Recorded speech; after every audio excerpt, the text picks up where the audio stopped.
It's happening. Oh We're my back. goodness. And more jory than ever. Is that what would that be? An adjective?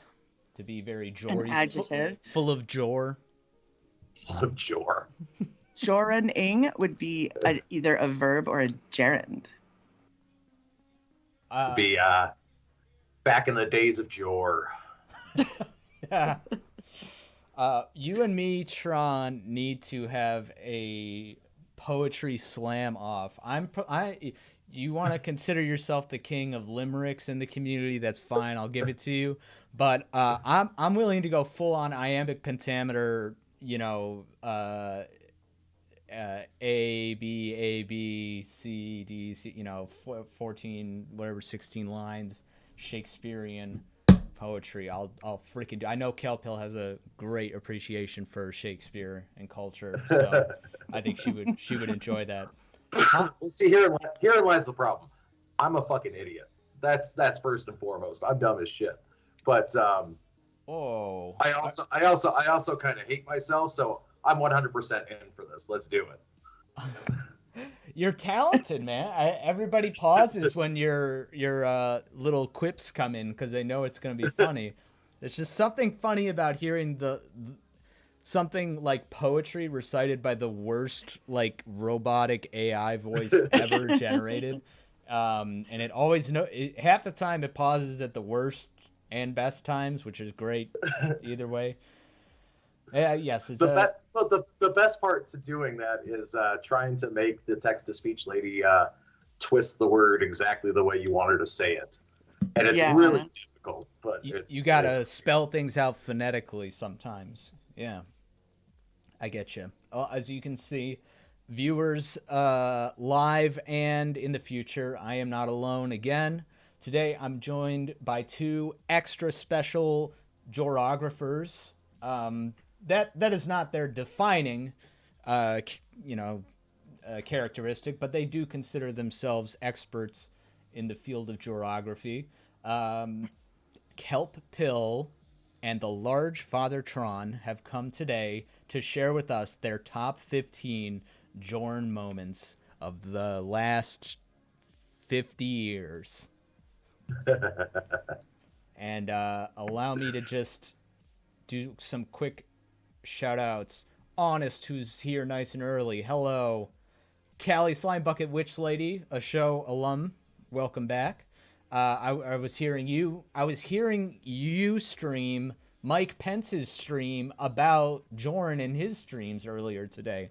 So, and now this is another stream on top of that. Maybe we should stream us watching your stream later, and we could just we could all take turns. Donde, happy to see you as always. The Lorne Identity, fantastic. Who's coming off of a very, very long live stream. A nice return to form for him. Vex, who is my muse, of course. She helped inspire the funniest joke that I've never told about Jorrun, which is that he truly is the alpha and the O-face mega. Oh, goodness. Oh, goodness. Oh, I love it. And to the rest, Becca, good and you. Heisenberg, what? Oh yeah, my alternate reality me is in here. Hey, how's it going? There's a couple of me's now, I'm pretty sure, floating around there. Well, anyway, I don't want to waste too much time. I'm sure these guys got lots to say about our boy Jorrun comedy. So, when you saw that I was doing this type of content again, I wouldn't say that we've reached necessarily a plateau of Jorrun content, because it's always fun to just beat the dead horse as hard and often as possible. But this has been bringing up a lot of memories that people have like had to dig deep for, and then they go, "Oh my God, I cannot believe that I forgot about the time that he did this or said this." So what was this experience like preparing this list for you guys? Was it fun to revisit these moments, or was it like kind of harrowing and kind of overwhelming? Did you have a bit of an existential crisis at one point? Let me know. Oh no, absolutely not. You know that episode of The Simpsons where it's the clip show? It's like the 136th episode spectacular. Yes. That was the first thing I thought of. Was like, oh yes, Jorrun clip show, 100% on it. I got this. Clip and show. Yeah. then They haven't changed a bit, have they? I love that episode. It's a great episode. So I just went through. I'm like, what do I remember that was just either head scratching or, laughing out loud because it was so fucking ridiculous. And I ended up with a list of like 45 things. I whittled it down quite a bit. 45 things? Oh yeah. They're all small moments. They're moments. They're not like full streams or anything like that. But it's just stuff he would drop like a non sequitur somewhere in there, and it would that made no sense dropping it there. And why did he say nachos right there? What does that have to do with fucking it? God damn it, Jorrun. Yeah, you say, I mean, if you really had to quantify and guess, how many Jorrun things could there, like Lorne, quotes, moments, it's got to be in the thousands at least. Mm-hmm. I'm almost willing to bet that Jorrun cracks 1,000 in terms of like, from the most obvious references to the most obscure quotes that I could throw at you. Like, somebody's going to remember it, and they're going to go, oh, yeah, I remember when he said that. Like, there's got to be at least 1,000 of those moments. That's why I'm still doing this. It's not like we did the first one, and we were like, well, that was it. Those were the top 15. Everybody's going to have a different list, and everybody's going to have... And so far, every time I've done this, everybody's had, like, a little... Not like secret knowledge, but like lesser known stuff that didn't get talked about a lot. And it was cool that they got to do it here on my show. So Kelp, what was it like making this list? When I sat down to do it initially, obviously a ton came to mind. And then I left it for a little while, and then it would be like 3 hours later, I'd be like, oh my God, I couldn't believe I forgot this thing. Or, non-sexual hugs. How could I have left that off the list? So it was, after initially putting something down, then for the, last 24 hours, it's like, oh, and this thing. Oh, and I got to add this, So it was... you're going to have a moment like that during this stream. I can guarantee it. I already have added one to the list. Okay, so did you have things on the outside of your list that didn't quite crack the top 15, but very almost did? Because everybody else has so far. Yeah, I like a few like minor ones. Yeah. Okay, so Kelp, why don't you kick us off? What are some of your honorable mentions? What were some of the first couple things that you thought of when thinking of Jorrun? Well, I would be remiss if I did not say big boy dom pants. Same. You were on the receiving end of that statement, were you? Am I correct? Yes, that was one of the quotables from the first chat log that I released. And he was telling me that he had to go get on with his day, so to speak, and said something to the effect of, well, I've got to get my big boy dom pants on and start my day. And who says that to another human being? If you can do your best to remember, what month would that conversation have been in? Like, in terms of, like, pandemic? If I remember correctly, it was probably, like, in the June timeframe. So, pretty into the pandemic in 2020, so yeah, get my dom pants on, get ready for the day. Wasn't he just collecting unemployment and I think he was stealing money from elderly. DoorDashing, yeah. $80. Yeah. I thought about. I almost. So if anybody's interesting, they can get a message. Hi, Catchy. Hi, Crime Watch Bailey. They can get a message read on screen. My co-host won't hear it, so I do get to interrupt them and read it to them. I almost thought about changing the donation threshold to $80, just to see if anyone was a mad lad enough to do it, but more likely just to send people there to see that it was $80 and get the joke and get the reference. But okay, so Big Boy Dom Pants. That's inspired some art, I believe. I think some people have mocked up what that would look like, actually. Yes, there has been a few. There's a lot of Jorrun-inspired art out there, which is great. Melina has so many good Jorrun art pieces, and so does Callie. I can't recommend her enough. So please, if that is, I mean, let Jorrun be the muse for once, you know? Let him be paint him as you would one of your French girls. But don't speak French to him ever. You can speak German to him. He doesn't find that German has attractive. zero impact on Jorrun. Oh my God, Kelp, I can already tell.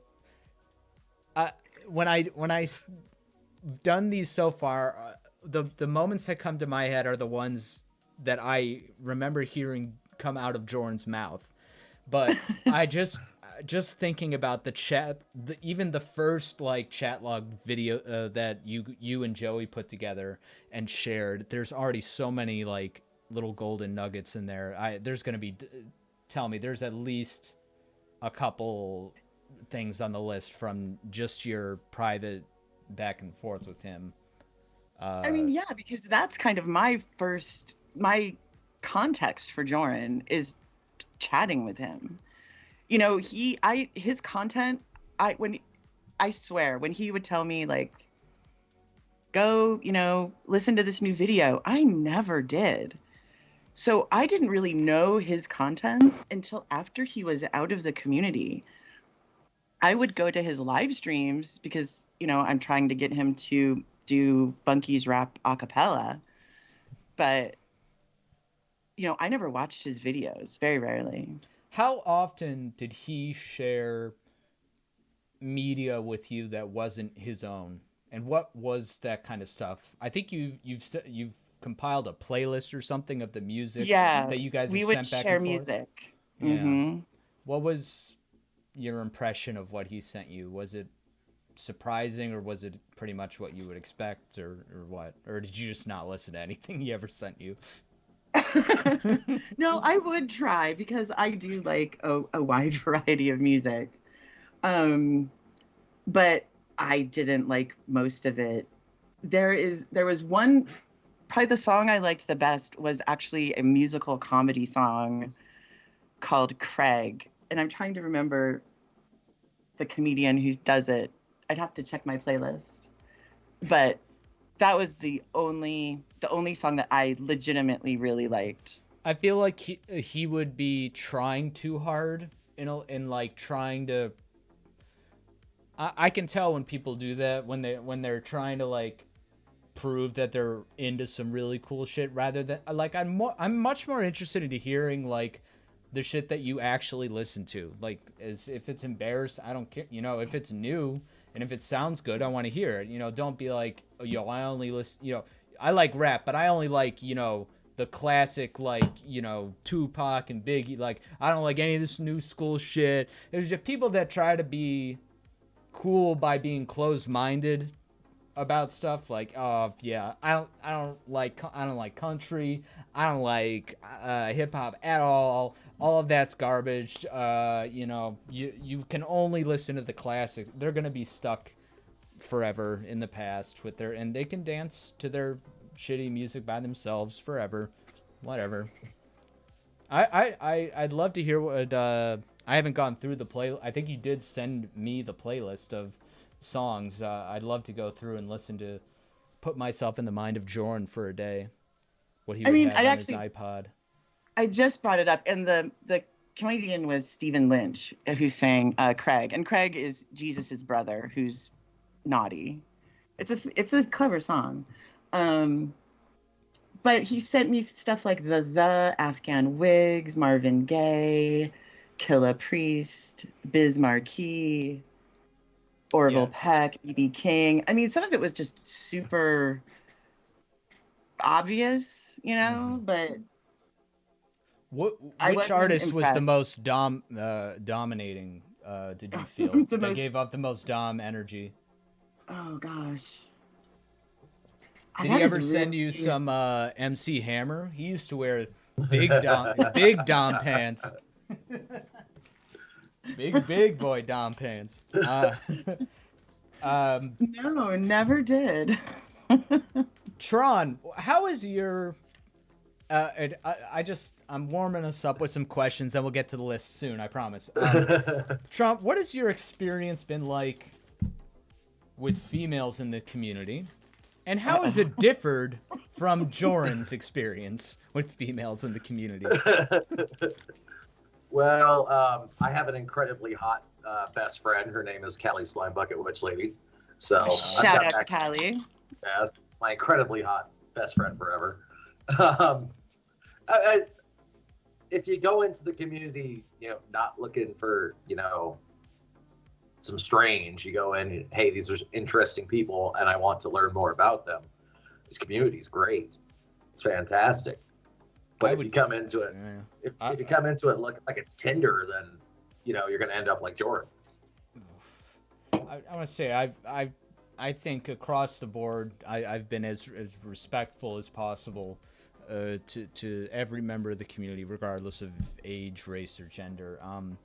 To everybody who's in my live stream chat right now, the things I would do to them sexually, I cannot say out loud on YouTube without getting immediately shut down. Just the fact that you can say it non-sexually though. You can say non-sexually what you're going to do to them. But see, like then that means that every time I say something, I have to preface it with non-sexually. Otherwise, it's implied that it's sexual. Exactly. That's that Cobra logic. That's what it is.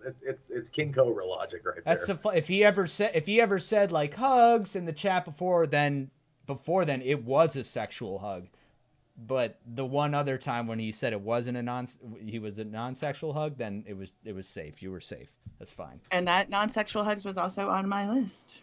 So it's on my honorable mentions, actually. Yeah, me too. Let's hear some honorable mentions. What do you got for us? Go ahead, Father Tron. I got mispronunciations. That's my big one right there.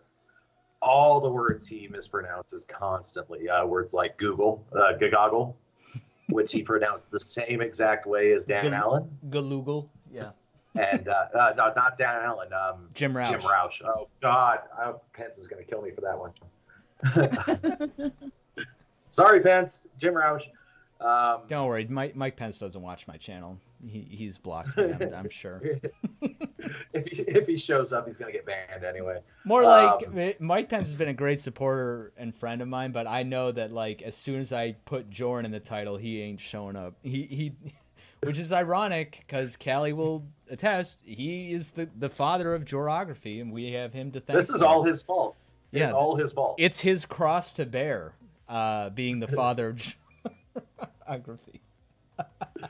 I totally interrupted you. I'm sorry. What were you saying? Again, it's the mispronunciations, the goggle, the anonymity during the roast. That one gets me every single time. Women as woman. That's another great one.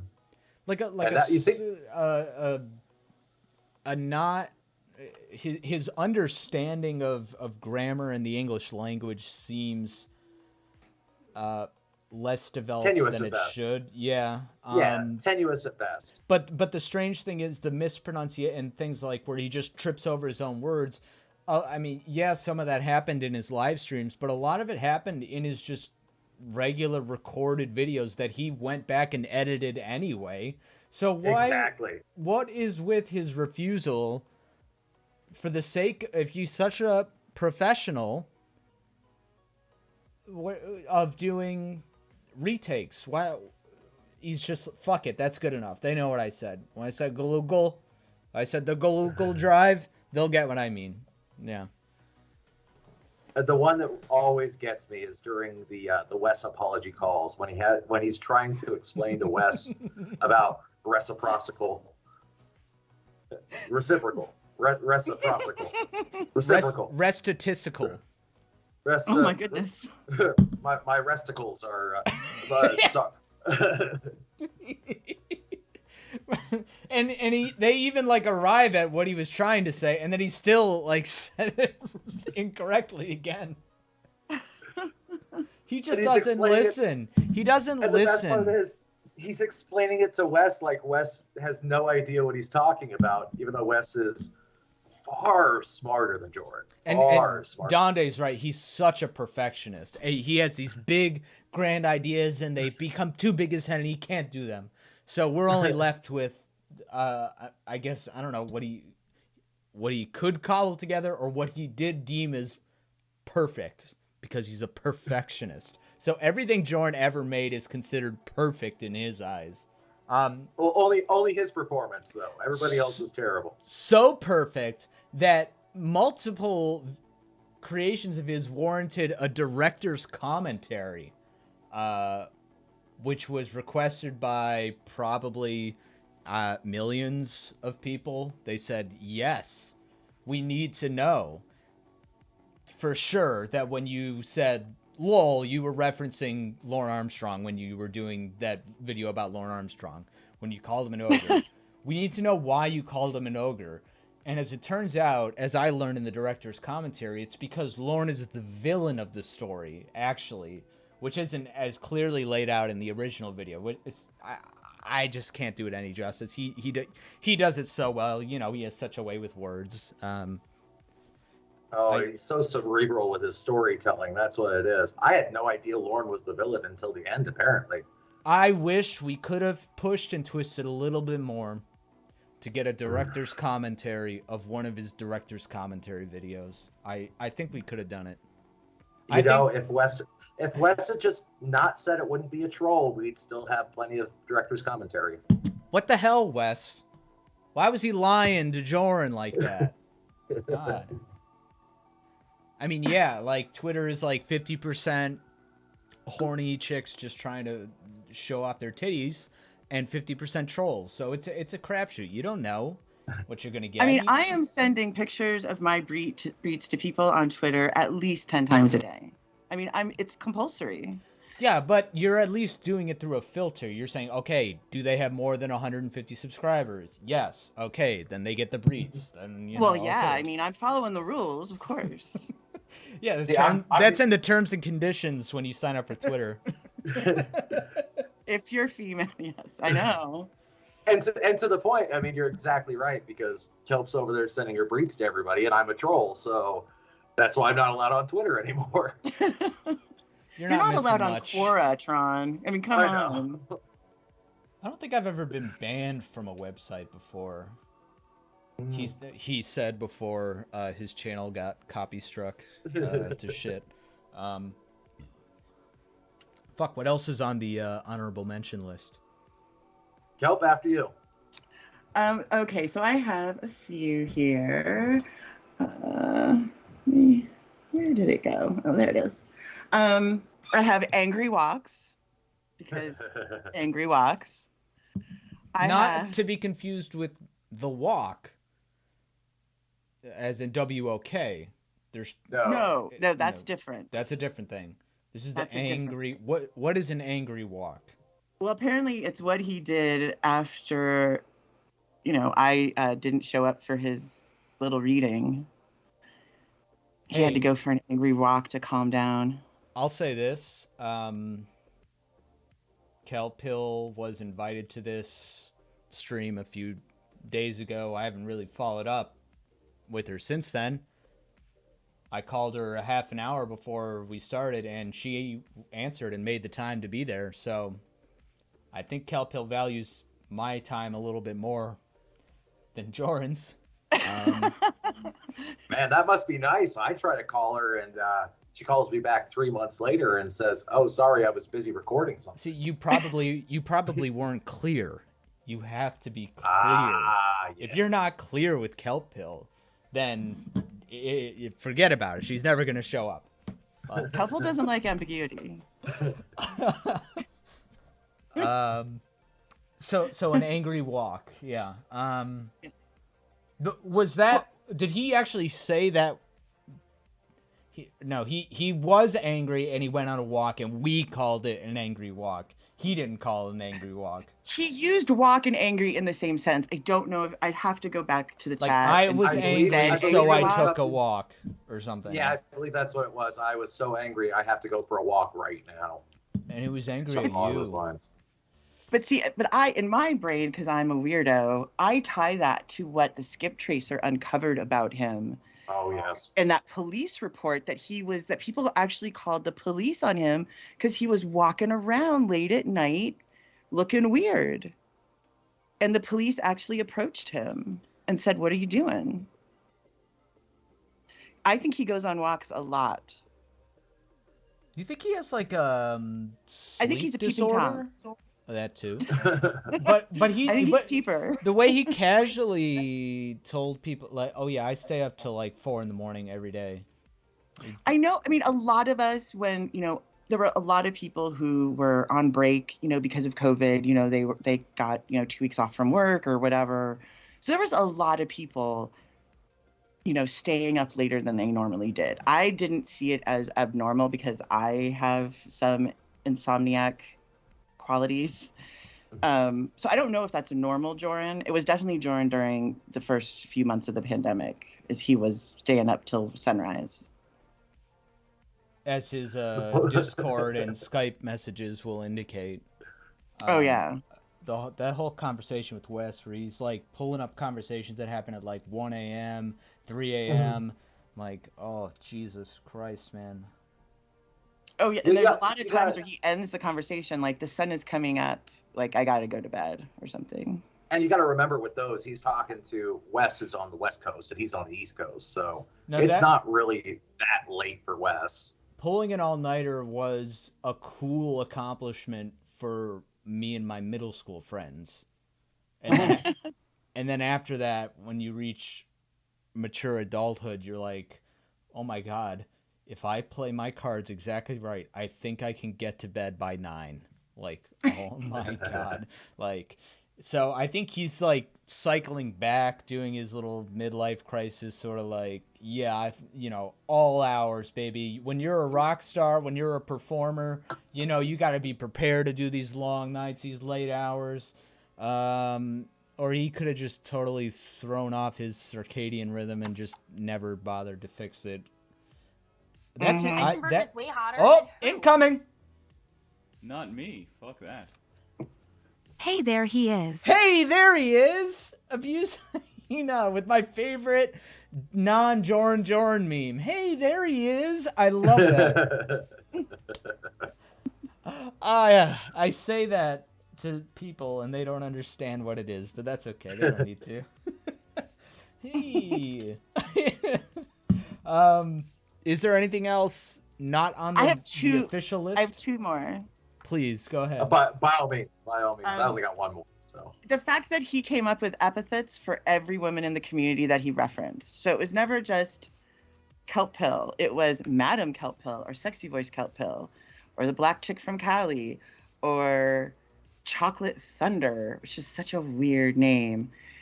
And he didn't do that with any of the men.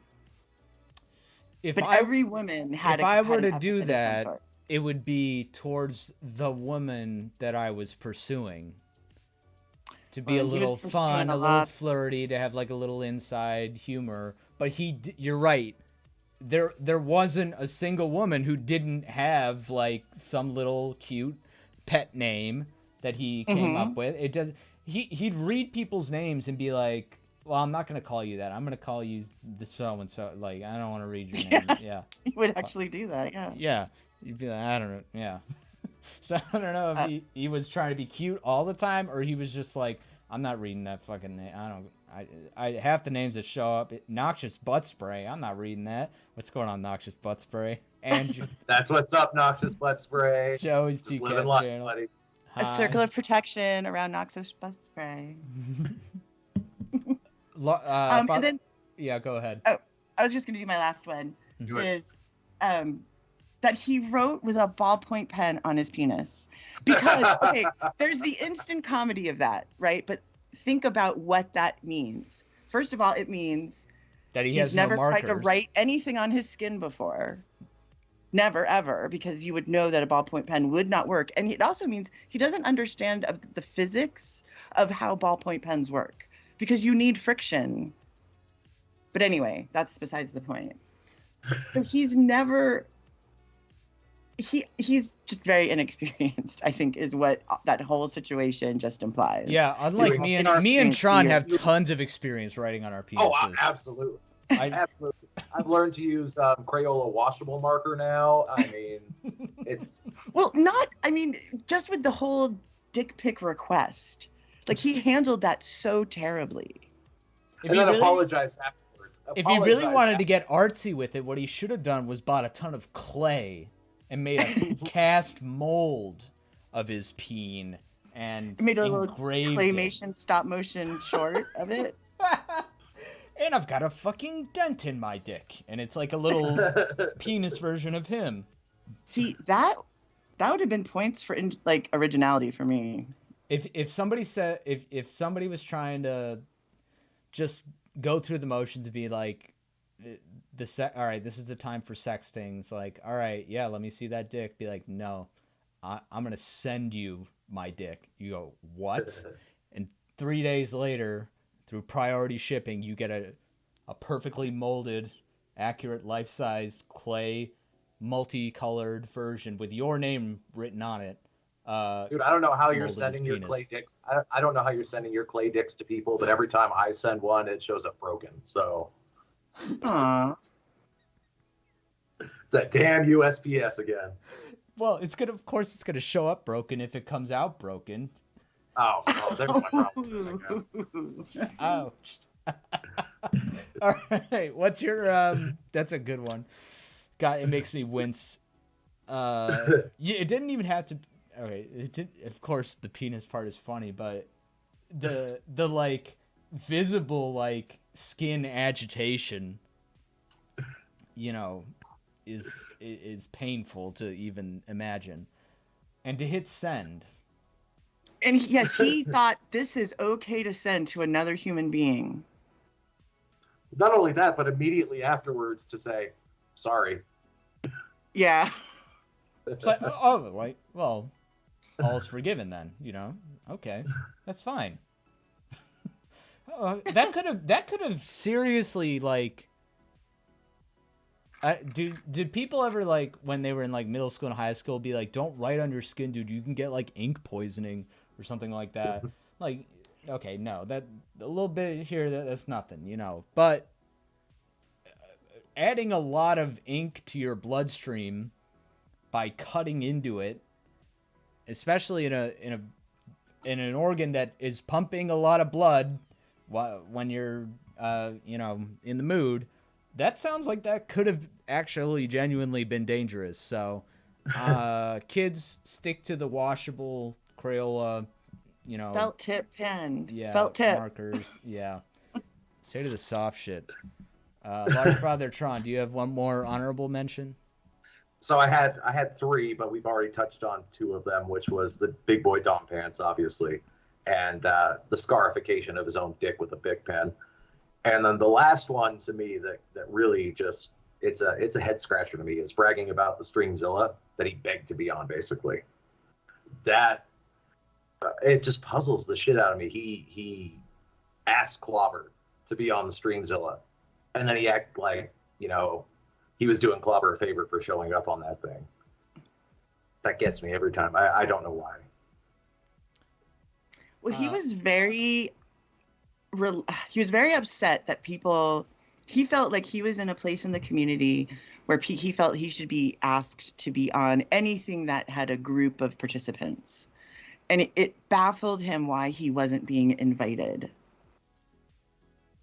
I'd like to rectify some errors of mine.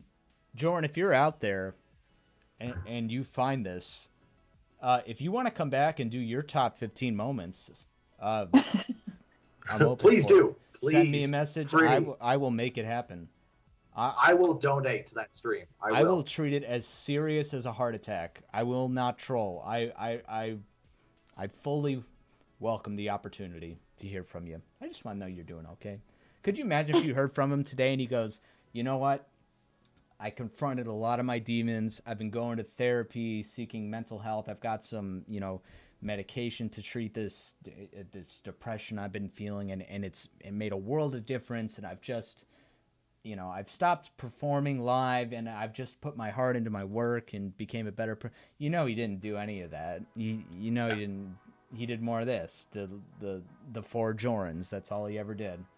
And he said, I'm gonna buy some equipment to upgrade my setup, but then he would buy like whatever the cheapest version of the cheapest webcam, the cheapest microphone, the cheapest gamer chair. I don't know. Maybe he blew all his budget on that sick ass racer gamer chair. I'm a little I just upgraded my chair recently too. It's got a little pillow. Yeah. Does he strike you? You know what? He seems like the guy that would wear transition lenses in like by today's standards. I don't know. Is that lame? I always thought that was kind of lame, even though that's like really practical to have glasses that become sunglasses, Is that am I gatekeeping glasses? I wear glasses a lot of the time, and I did have transition lenses like when I was in junior high, and at that time they were not very responsive. So you'd get in the sun and it would take like 5 minutes for them to darken. But then when you went inside, it would take like 20 minutes for them to go back to clear. That's why they were always weird to me. Because I've heard it's gotten better. Inside, and people would just be wearing these dark glasses. Yeah, it's very cringy. You're like, why can't I see anything, So I wear glasses as well. And I do have transitions because I live in a very snowy area. And I agree that the transition from dark to light, it's kind of dog shit. But could you imagine if I had like contact lenses that could do that? That'd be weird. Just you. Oh, hey, how's it going? And I just had black eyes. They'd think you're a black-eyed kid, and then they'd stay away from you. Black as Jorrun's balls. There's nothing blacker than that. Black as Jorrun's eyes during the Blue Eye Superpower roast part. I like my eyes like I like my barbecue. Black. Oh, why did that stream get lost? Oh, that makes me so sad. Are we ready to officially crack our top 15? Yes. Okay. Let's do it. Let's start ladies first. What do you got for us? I would like to start with the one that I sent you the video link to. Bear with me a moment. And this was a group, I think they called it Lorne Radio or something. And there were several people on there, and Jorrun asked to be on and was on. All right. And you can tell, just as a setup, you can tell he is very kind of meek. He's being dominated. Like, other people are definitely more outspoken than him. I mean, there's Shins, Wes, Tiffany. All right, well, Klopp, I think. Well, I won't spoil it. I'll leave a little lead-in time. I'm going to start 106.29, and let's hear what happens at 106.42 that Kelp wants to share with us. So let's listen. They did. So Mama Gwen has her own separate relationships with the other kids. And also Richard's in there too. They don't associate with each other. From what I understand, I was watching some of the videos from TCAP Recipes, and Roy is the mayor of Cornwall. Is that correct? Okay. All right. Timid was great. Yeah, why was he so nervous in his delivery of that? Second, Roy is the mayor of Cornwall.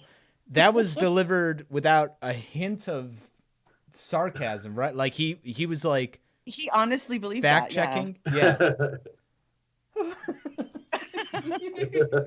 I don't even know if I need to explain that as to why that would be on my list. Wait, what did they But I say? love Did that they laugh quote. it off, or did they have to explain to him? No, they don't let him know either way. Wait, let me listen. If you Of course if you they do. continue. Yeah, they do. So he's successful. I hope Yeah. so. Yeah. The Honorable Roy Armstrong. I thought a goat was mayor of Cornwall. Is it Roy now? Oh, listen to like so many other funny people in this stream, and there's Jorrun. God. That's an excellent deep dive. I'm gonna have to. I'm gonna be the 100th like on this video. Look at that. Oh, how exciting. Very nice. Yeah, great pick. Why did that one stick with you? Because it just I showed remember his... watching that. I watched that at the time. And the Roy is the mayor of Cornwall had been going around, and I think Recipes actually put it in one of his as like a closing in one of the videos. And Jorrun just doesn't understand, irony or satire or a friggin' joke. Which is funny because that was what he classified as a hack in one of his stand-up. If you're from England and your entire you can't tell the difference between sarcasm and irony or something, you're a hack. But yeah. That could be said so many times about his comedy and his behavior. It seems like he just doesn't get it. Well, and I also think But he was trying laughs to hard impress enough the to people pretend he that was he with, does. too. Yeah, exactly. Yeah. Everything's a performance, even when he's being insecure. Like Yes. like I cannot let these people think I don't know. Like I have to have a big yaha in the chamber for anything I say, just in case I sound stupid or silly, So which he must have thought a lot because he yaha after everything, So, I mean, that's a nervous tick, and Jorrun is no stranger to nervous ticks. Or No, he's got them in droves. a lot of sniffing, a lot of snorting. Does it bother anybody else that I feel like he was doing all of that into his hand? Like, Ooh. my youngest brother had a really bad habit when he was younger that he would always sneeze into his hand, which is gross. We're do this or something, but I feel like that's what he's like, snotting into his own hand. Ew. Ugh. I don't know. That's speculation. Well, better into his hand than out into the public. That's all I gotta say about that. Or on his carpet. Yeah. Oh, Yeah. gross. Yeah. Hygiene with Jorrun is interesting. It's mostly speculative, but what we have gathered, and we're going to touch on it later, about his living space. The way he chooses to decorate his apartment and arrange and keep things that seem unnecessary and go way over the top with some things and really cheap out on other things. It's so bizarre how he lives like that. What do you suppose a majority of Jorrun's money at the time when he was coming, if it wasn't going to streaming stuff, where do you believe a majority of his money was going? Dating sites. Oh yeah, well, we could just freaking pull up the back of the music budget? stand. Yeah. If we really wanted to. Well, he wasn't doing much traveling aside from the door dashing. Do do you believe that he was paying rent, or you think he got a nice little dealio with like a upper level place that somebody that a sort of Lawrence trailer kind of deal? No, I think he was paying rent. Honestly, I think the impression I got was that he is a very cheap person. I don't think he doesn't, as we can see from his living space, he doesn't buy stuff. He's not into stuff, And so I think he had actually told me he was putting a lot of the money in savings because he had always lived paycheck to paycheck. And actually with the COVID money, it sounded like the first time in his life had just a little bit of discretionary income. And he blew it on cheap technical equipment. Powerful green screen technology. Unlimited power with a green screen. Yeah. And a tiny and cute Yeti snowball mic. The Nano. So fitting. Tron, what do you have on your list? All right, let's start off with 15, and that would be the entire Lauren apology and how it seems so much more sincere than his actual apology. Plus the fact it looks like it was filmed in a steam room at a YMCA. Yeah, those are two solid takeaways from that that are the most obvious that people talk about. They go, why was he like being so measured with his response? Like he took time. That's what was weird about the video, is that he paused and like took time to think about what he was going to say before he said it. Mm-hmm. Which he never did before, ever. And it seemed like it was practiced, yet it was sincere, yeah. Which was really strange for something that was supposed to be a satirical apology. And then you compare that to his, actual apology to the community, and that seems rushed and haphazardly put together. And I'm just happy that video turned out to be in that quality, because listen, I know it's already divided enough. Enough people think that anybody in the community is hotter than Heisenberg, and Jorrun, of course, was no exception. I mean, I like to think that he Vaselined his camera lens to spare me the embarrassment of having to see him in high definition and realize what a loser I was and how ugly I was. So maybe that was a little bit of kindness that he was shining upon me. And I'm grateful for it. But what I'm not grateful for is when he went on a live stream and said, "Not me, fuck that," to Heisenberg's hotter than who? Spoiler alert, that's on my list as well. So just so you know.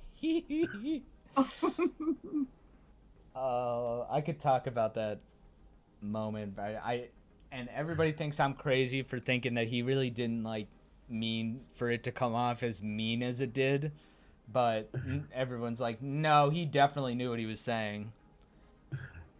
We'll see. Okay, what's that's our 15s. What do we got for number 14? I have Jorrun's cuffed jeans. Oh, the cuffed jeans. Because I think every picture I have seen of Jorrun wearing long pants, he cuffs them. And that to me means that he does not buy clothes. He either doesn't know how to buy clothes that fit him, or his mother is still buying him clothes and she doesn't know how to buy clothes that still fit him. Or he's shrinking. Or he's shrinking, yes. We should measure the cuff sizes. See if they get bigger over time. But I watched that performance, some of his performances, the live ones that kind of have that wide angle shot. And to see this little man with a big guitar with cuffed jeans. All right, I am fully putting forward the Jorrun shrinking conspiracy theory. Osteoporosis is a motherfucker, man. People who knew him didn't describe him as short necessarily. They said, but he is tiny. But you see him in the video with those two guys from Funny Please, and he's so little. He's he a looks little like boy. their kid brother. I know.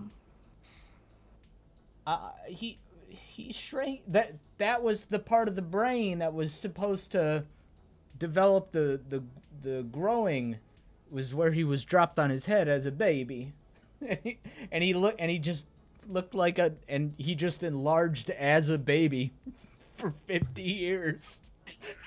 And I believe that is also why he always, most of his shots, if he is setting up a shot, he typically tries to have the camera lower and then than point it his upward. center of gravity. It's pointed either up. eye level or like what is on screen right now. If you can see, it is directly, he is looking and facing downward.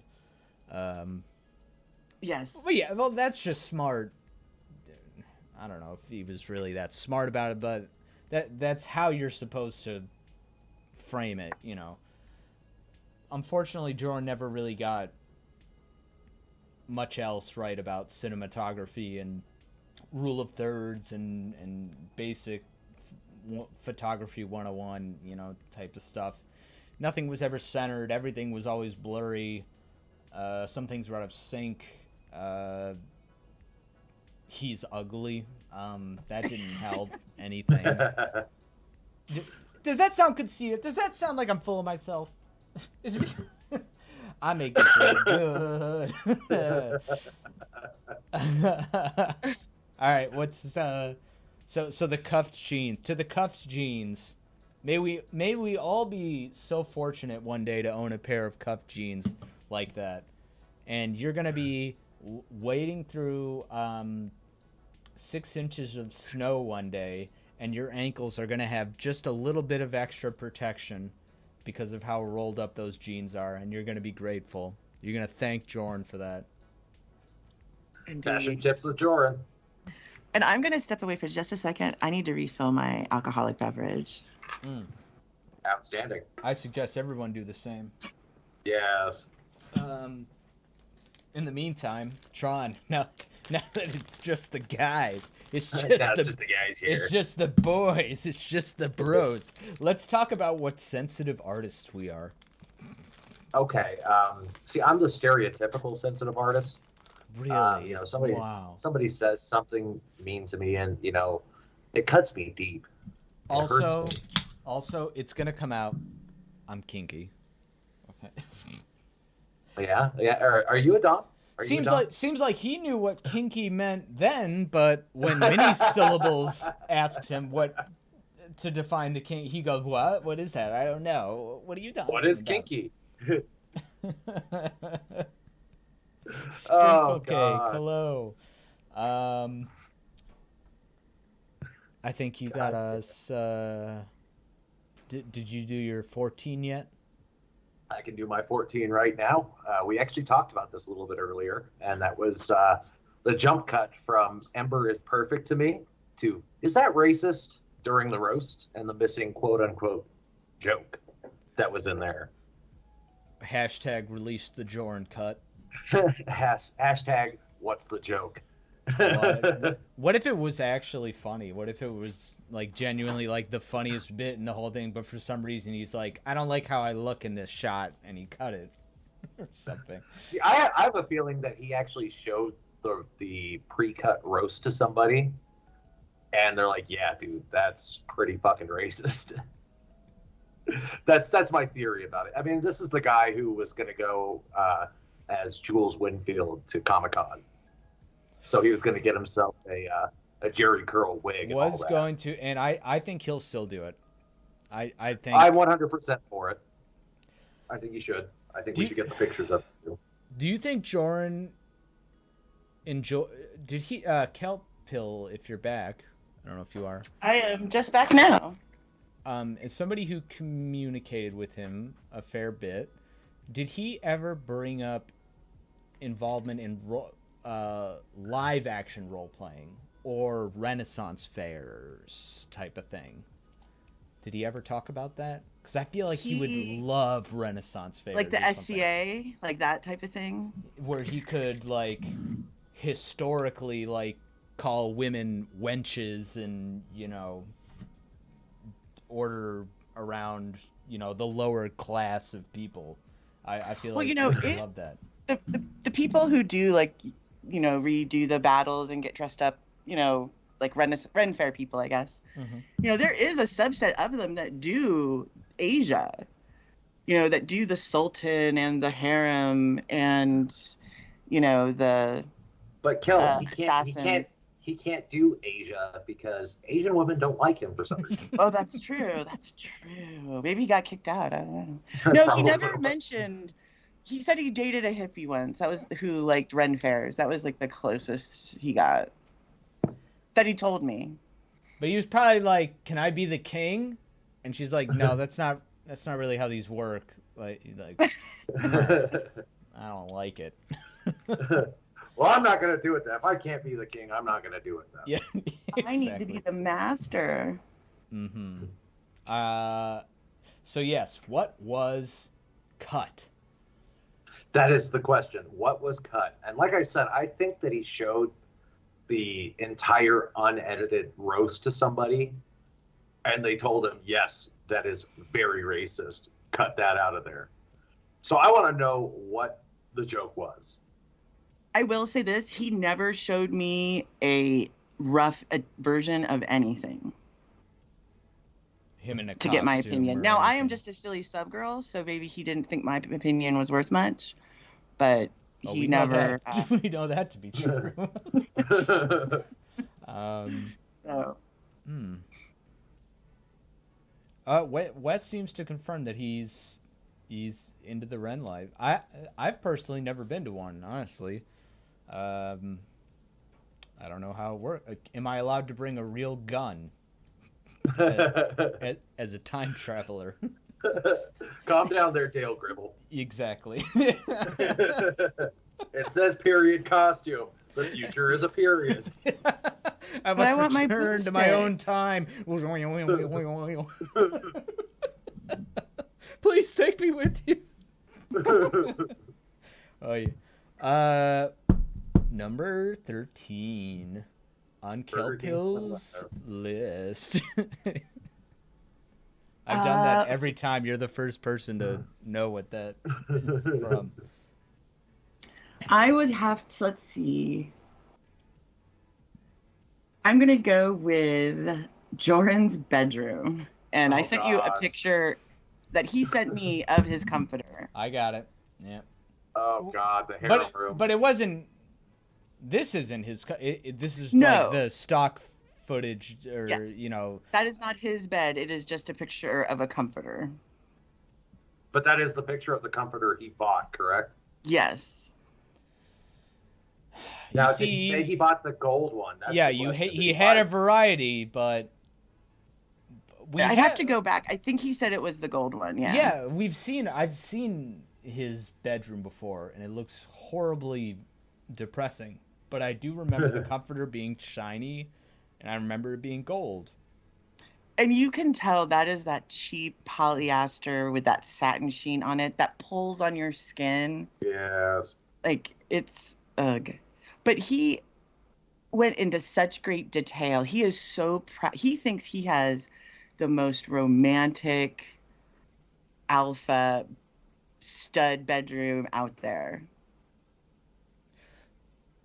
Ladies,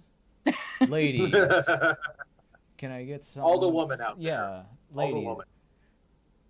Does your decision to engage with a man sexually ever come down to the quality of his bedroom? For me, I feel like if I were to guess, I would say only when it's red flag type of stuff. And then it's like, no. If he's got Confederate flags all over the walls, beer cans stacked up in the window, I'd be like, no thanks. You know, if you got laundry lying around, okay, yeah, we all do. You know, that's fine. You got your bed's unmade, I don't really care. There's like red flag, but I think in Jorrun's head, he thinks if I have all the right pieces in the bedroom, that equals sex. Women Yes. walk into room, see satin sheets, clothes come off, bada bing, bada boom, in like Flynn. Mm-hmm. I just ask about thread count personally. Anything below 1,000, and it's like the Sahara, right? Oh yeah, nothing's Oh. happening at 1,000 thread count. Goodness. And it's got to be either Pima or Egyptian cotton. Jeez, I'm dealing with. I'm sorry, Queen Kelp Hill and King Large Father Tron, who have their 1,000 thread count bed sheets. I'll have you know that my bed is clad in the finest of Corinthian leather. Oh, you have a leather bed? That's correct. The finest of Corinthian leather. Corinthian leather. All the way down. The sheets, the comforter, the pillows, the mattress. The carpet. The Yeah. carpet is all Everything's The leather. walls. ceiling. Yeah.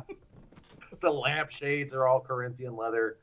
All different colors, just scraps I picked up. But it's all leather, so, I mean, it makes up for it.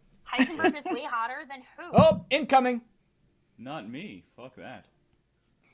My mom legit had a comforter just like that in our guest bedroom in 2002. It was from Big Lots and Tacky AF. Oh, Aaron, thank you for the insight. She said she's seen that comforter in real life in her house. And it was from Big Lots circa 2002, which Big Lots. as we all know was the best year for Big Lots comforters. That was their breakout year, so I guess it only makes sense. Do I believe that Jorrun doesn't wash his comforter, does he? No, that thing is probably crusted over with. And it's not, filth. and it's not even that weird to like not wash it often, because it's just the top. Like, I don't know, but I mean, there's a difference It between depends on how much you often use and it. never. Yeah.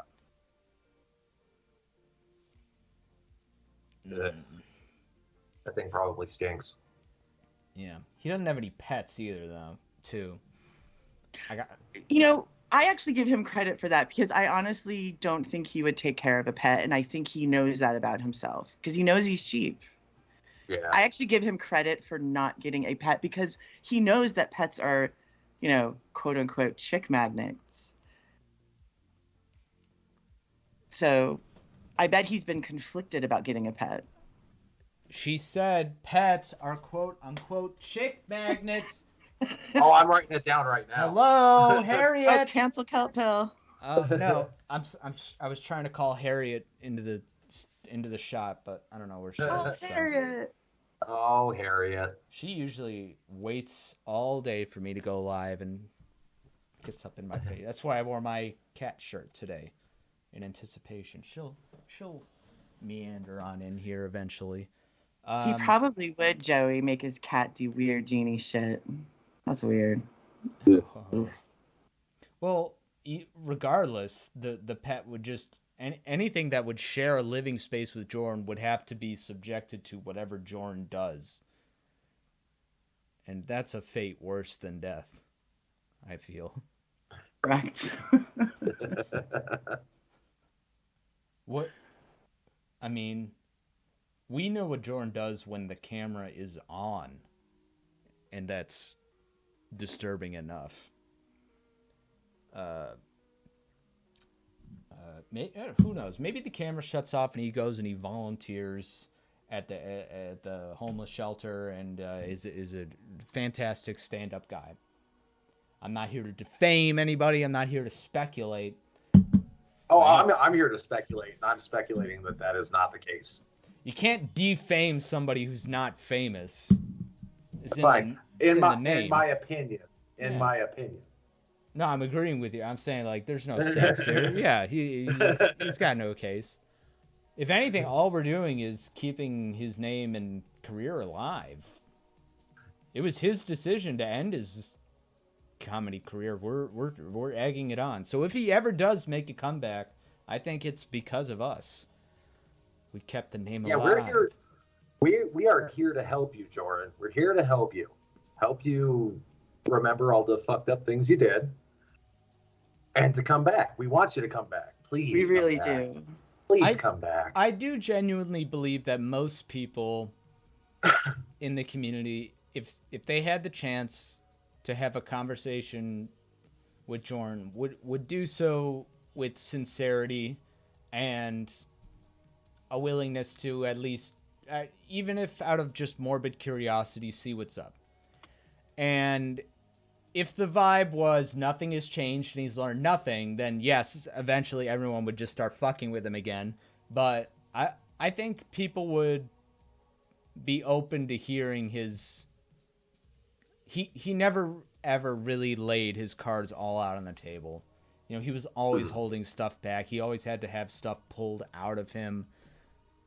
I'd love to see Jorrun just fully own up to everything and hear what he has to say. But unfortunately, we're not going to get that. I think we're sooner going to get a Reverend Rose skit before we get some sort of come to Jesus moment.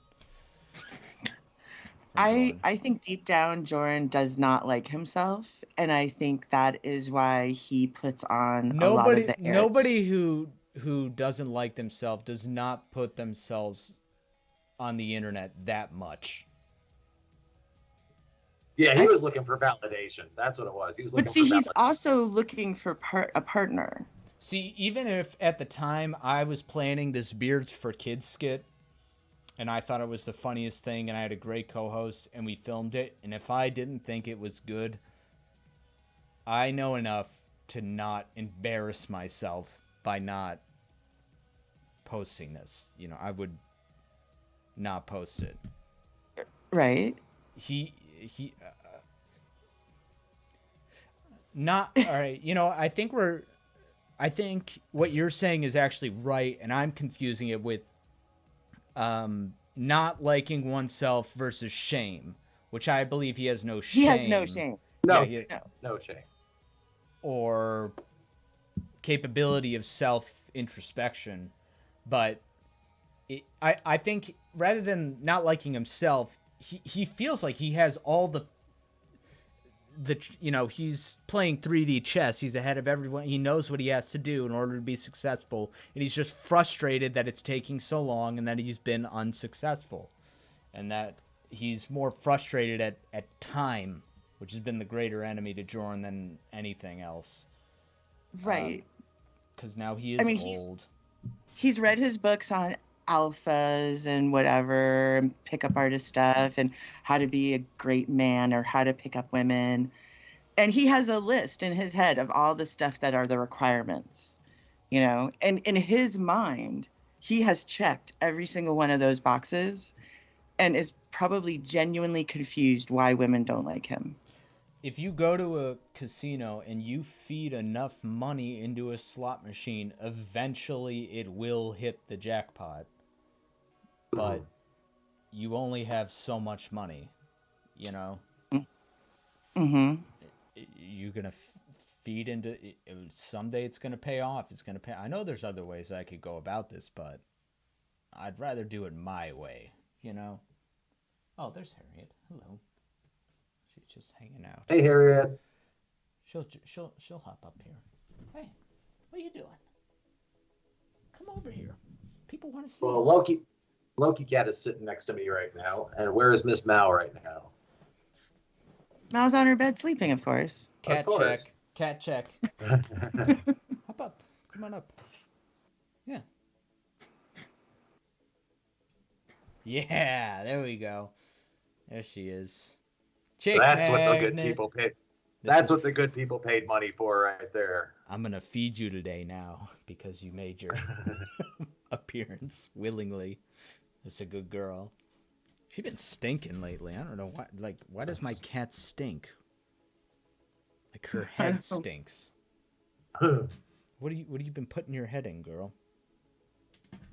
You're nuts. I don't think you want to know. Yeah, that's not a great question to have answered.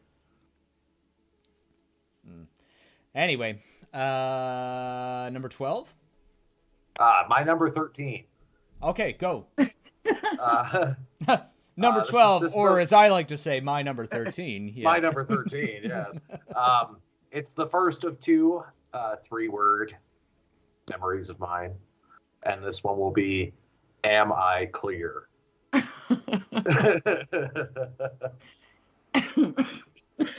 think that's pretty self-explanatory that he was definitely pushing himself as an alpha right there, and He was trying to flex for sure. he was, and it seems like you picked the wrong one. Let's put it that way. You ruined a perfectly good comedy skit with your life and obligations. You had a How dare chance you to put work your- with Jorrun comedy. The Jorrun comedy. Dude, he was so proud of that skit that he wrote. He thought it was going to be his ticket to really arriving within the community, Say, to getting all of the there praise wasn't, and adulation. There wasn't anything sexual about that script that he wrote, was there? It depends on how you define sexual, I guess. I feel like Jordan and I define it very differently, so that's a good point, actually. Okay. Yeah, what was your reaction to reading that mess? Did you read it? Shout out to Joey, who is amongst the ever-growing group of people that can do fantastic Jordan impressions.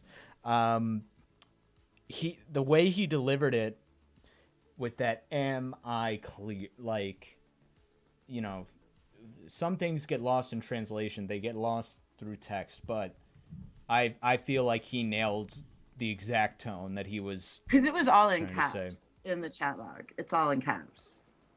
Oof. Oh. Oof. So to be fair, though, he was clear. He did make himself, he did make himself clear.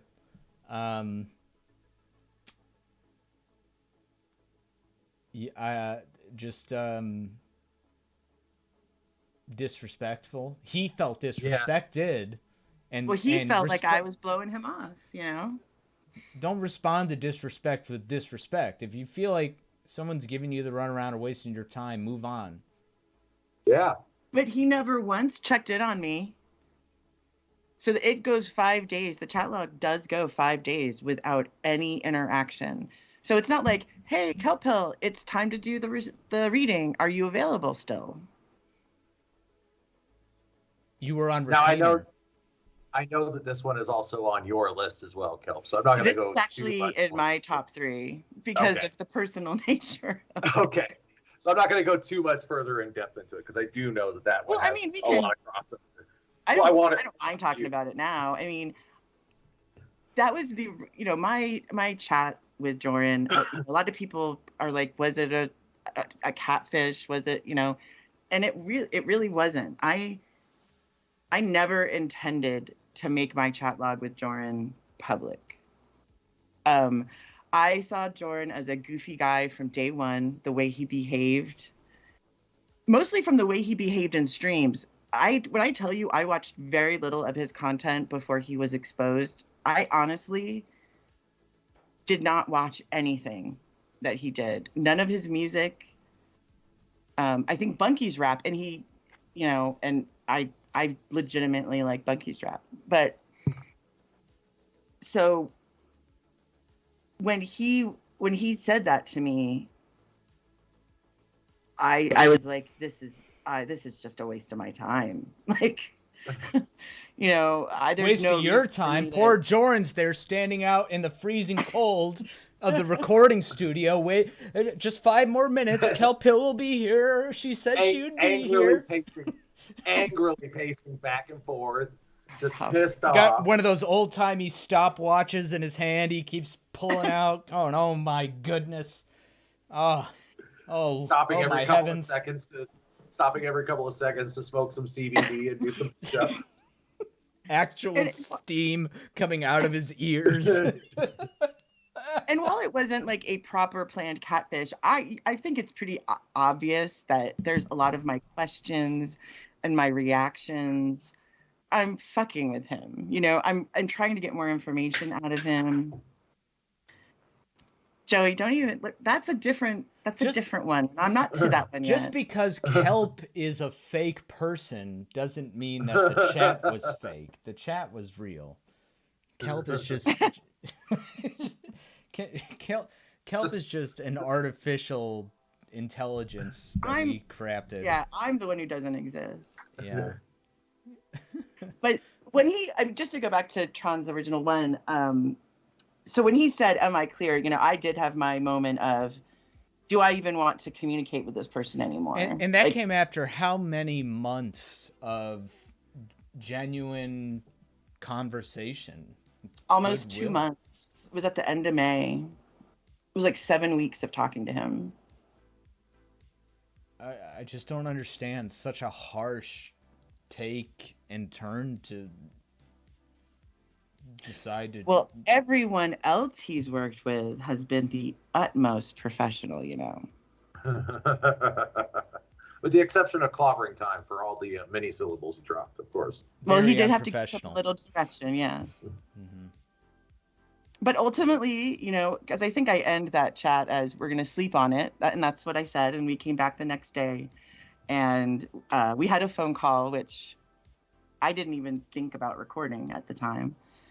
And, we talked it out. And I actually reached out to other people in the community and said what happened, and actually said what happened. And, they said to just, try to put it behind you. You know what we don't have is Jorrun call audio between him and a woman.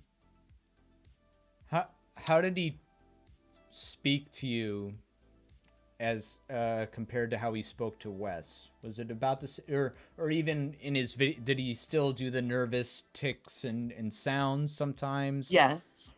Yeah. There was a lot of vocalizations, and it was like I would typically just let him talk. I tried to reveal the least amount about me and have him reveal the most about him, which was very easy to do. So it was really him just telling me anecdote after fake anecdote about his life for 3 hours.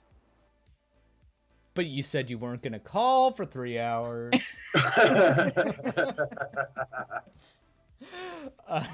Gotta get a little mad at you there. Okay. What's Kelp Hill? What's next on your list? So I'll actually segue into Joey's comment and just the fact that there has been a troll that does accuse me of faking my chat logs, my Jorrun chat logs. And I think that's freaking funny.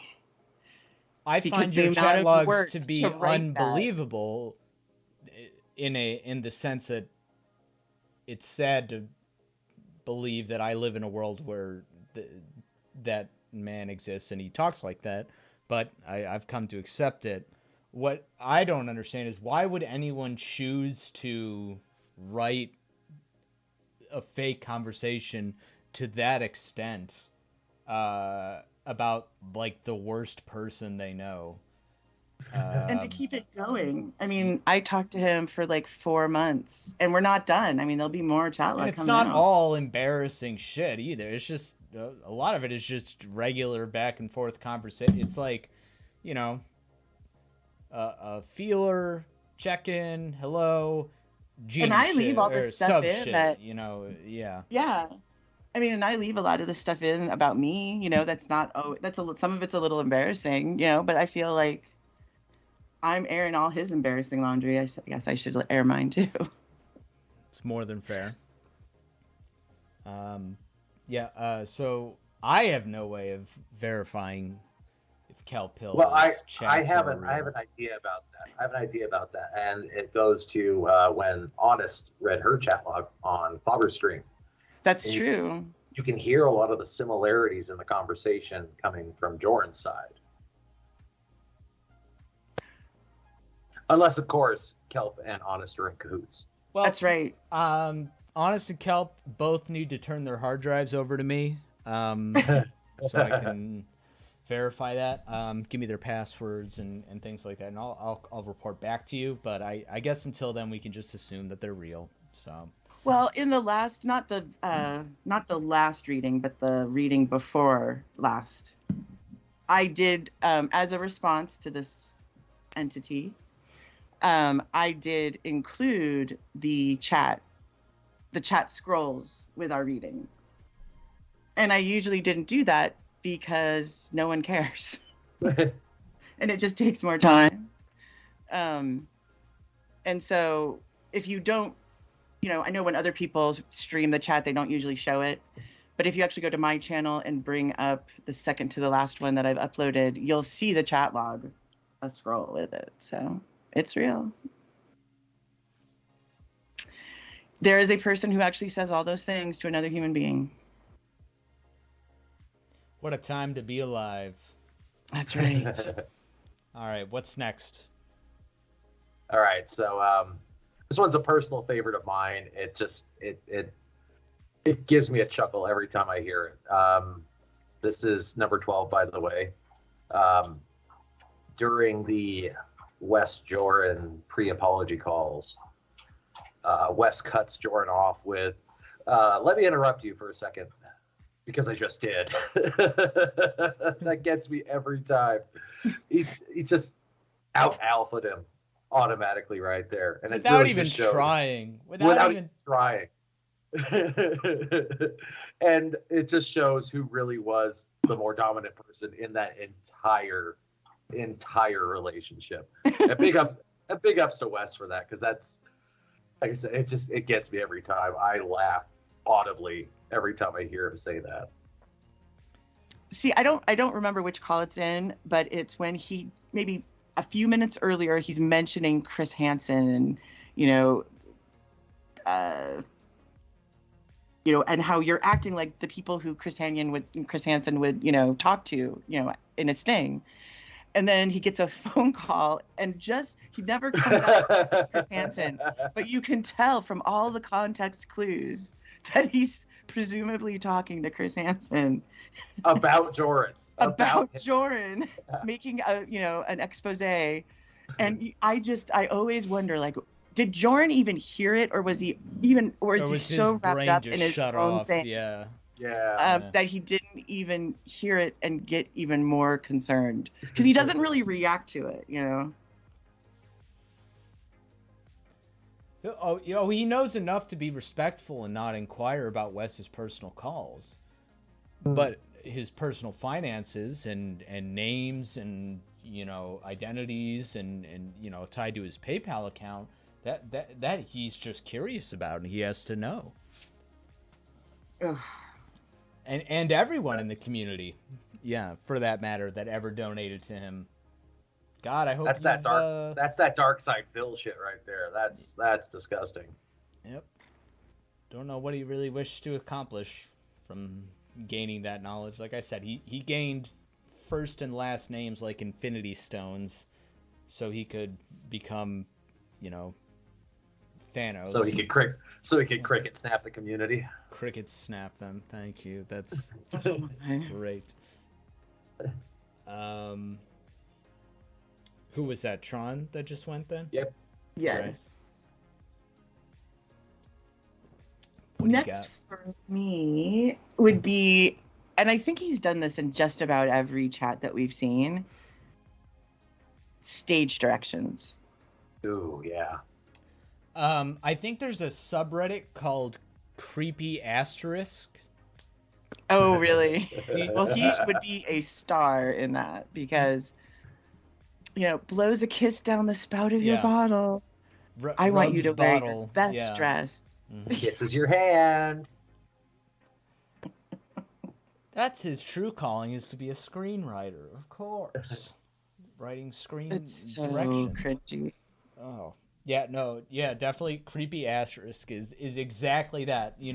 Guys like, wow, hello, young lady, nice to meet you. Asterisk looks you up and down. Asterisk, and it's like a guy's opening line on a Tinder match, and the woman's like, what the fuck is going on?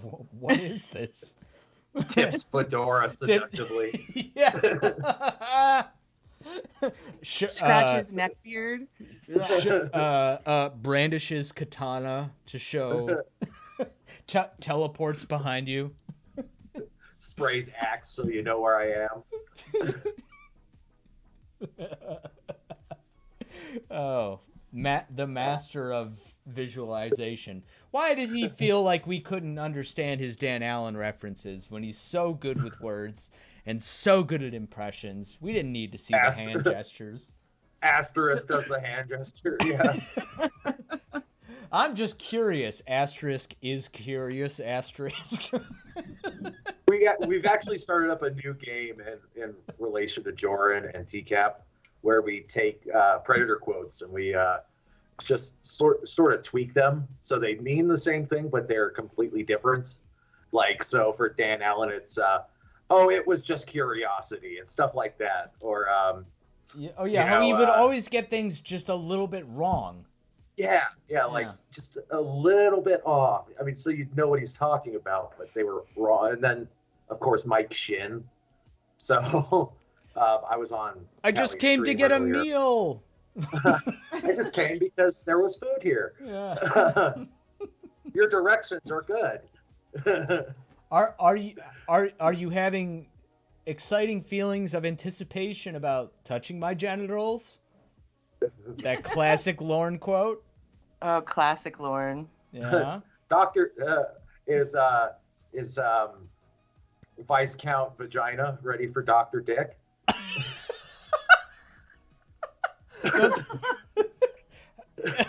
You just gave out 2 great new YouTube screen names that I'm gonna snatch from somebody if they don't take first. Viscount Vagina and Dr. Dick. There you go. Dr. Dick. Yeah, bootleg predators. That's hilarious. Cookie Whoopi. Yes. Yes. Like he somehow couldn't afford to watch To Catch a Predator, so he had to watch like the Portuguese like interpretation reenacting of it. He ran it through a Google Translate and then ran it back. Yes, that's it. That's what it is. Where everything is just like a word or a phrase, just a little bit off. Fuck. What is I asked a question. You know. What? I ask you, sir. What is wrong with the question that I just asked?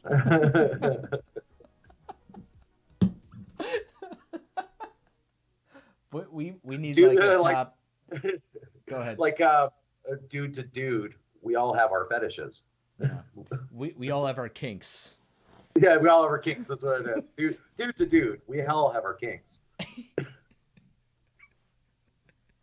Yeah, we could do a whole like top Predator quotes that we could twist just slightly to be like that. That reminds what that reminds me of is his little fake merch video. Oh God, yeah. It bothers me more than most people, I think, that he wrote, "Are you excited about me or my penis?" You know damn well that the word is anxious. That's the joke. It's anxious. Are you anxious? And he got it wrong. What an asshole. Anyway, all right, what's next? All right, so I believe is it mine or is it yours, Madam I think Kelp? it's yours. You were commenting on the asterisks. Ah, yes. So number 11 is my other 3-word point I like.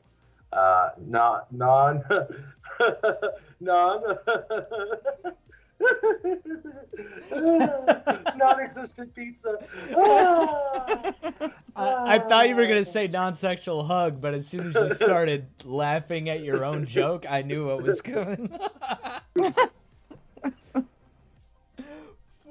Oh, man, that one grew on me so much. The first time I heard it, I was... What are your thoughts? Do you think he genuinely was laughing that hard at his own joke, or do you think he was trying to, like, double down, like, solidify the fact this is a funny video and this is funny commentary I'm doing, so here's the laugh track. Here's your time to laugh. Laugh with me. I think it was 6 of one, half dozen the other on that one. I think he thought it was the funniest thing he wrote for that entire video.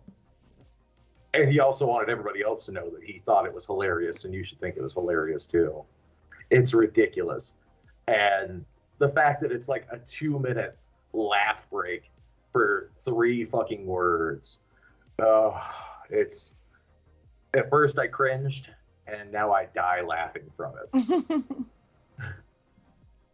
Oh, Shin's asked if you can play that pizza cut. Pizza cut. The one where he's laughing at the non. From the translation. Yeah. Why play it when I can just reenact? Ready? All 3 of us reenact it at the same time. Are you ready? This is. I don't reenact things. This is You don't reenact things. You're. Well, just be method with us for a second. Yeah, come on. Laugh when we laugh. It'll be great. I'll just be a silly sub girl and just support you. Okay. All right. Here, Kelp. Just say the words non-existent pizza without laughing. Let's see if you can do it. Right now? Yeah, I'm putting you on this. Non-existent pizza.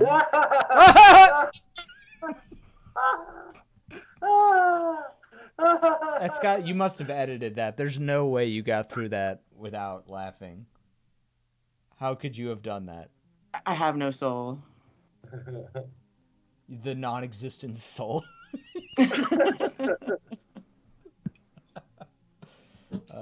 Shout out to the non-existent pizzas. Fucking A. Oh, Clobbering. My good friend Clobbering is here. Russ video, he calls my good friend Clobber is here. And he goes, yeah, my Clobber, what's up? Whatever. Yeah, I know you like to keep your anonymity online, but you're here in person. Take that fucking paper bag off your penis. Clobbering time. Anonymity online. Take that paper bag. I like to imagine that he dressed head to toe in paper bag. Like everything he wears is paper bag. Like a middle school fucking textbook. Hey, there he is. Like a middle school textbook. Yeah.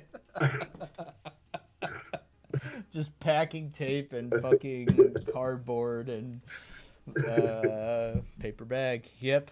All right. What's next? I will say, so I can't remember which chat log reading it comes out in. It was one of the recent ones, but from the very beginning, he always is asking me, usually at the end of the conversation, go check out this new video and like and comment on it.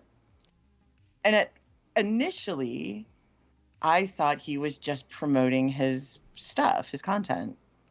Check out my content, give me feedback. But then he says something in one of the recent chat logs where he says, submissives need direction.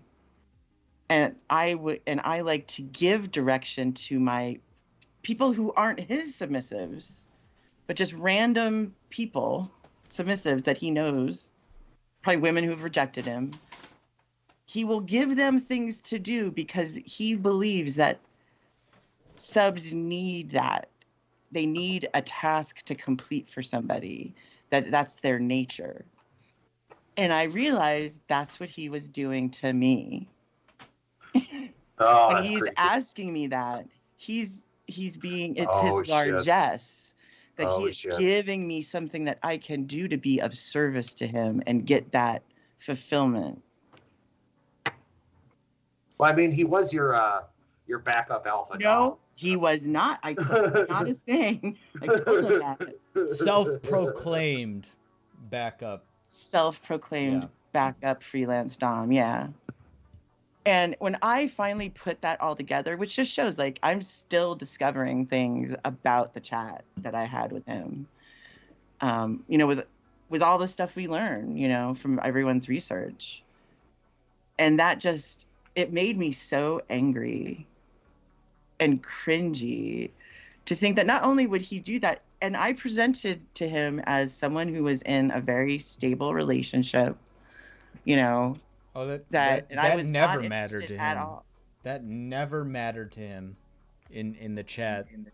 I never got the vibe that he even like tried to push the boundaries and be like, I'm sorry, I know you're in a relationship. No, it was flirt, flirt, flirt all the time. Dom, genie, try to, he was trying to condition you. I think he was trying to wear me down. Yeah.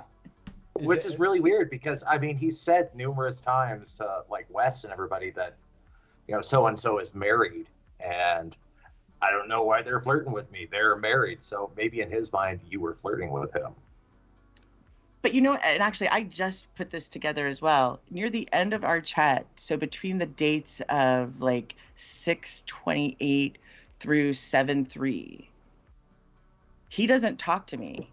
And he was always, I would say 99 times out of 100, he was the one who would initiate a chat conversation with me. So if he's not initiating it, I'm not reaching out to him.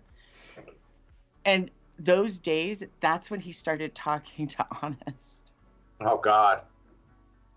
He was having a magnificent and then mac and conversation. cheese a couple days later. Yeah, so he didn't need me. Oh, discarded like so much. Discarded. Oh, but then when he got in trouble, he came back to me very quickly. Like a pile of old coupons. What do I do? Yes. So. Yeah. So yeah, that's my next one, is just the fact that he thought so much of himself. He so did not understand the equity in that type of relationship, and that random doms can't. I think even you using that word is generous. More like correspondence is what you had with him. An exchange of messages, and that was it. But in his head, in his head, this was like, I'm putting my time in, I'm putting my hours in, because eventually... Yeah, it's like, they'll break up eventually, probably, is what he thought. Yep. Well, once she gets a hold of this alpha freelance domitude I have, she'll dump that zero and get with the hero. It never happened. Am I... maybe it's just me, but I'm so not a sexter. I feel like it's lost. The connection is lost between the phone and emojis, and it doesn't do it for me. I've even had women who try to do it, and I'm not into it. Is it? I know it's a thing, but like, is that now okay? Like in a long distance relationship, I might understand that. Like if that's all you have, then that's all you have. But the relationship that he had with you, and again, to call it a relationship is even weird, but it really was just a correspondence. It really was just a back and forth, couple community members keeping in touch with each other, sharing thoughts about TCAP and the things that they were into. Why he always tried to push that, like, sexual nature into every chat he ever had with any female, it never was reciprocated. It never, outside of mac and cheese for a little bit, outside of that, it never paid off. I don't understand why he thought that would work.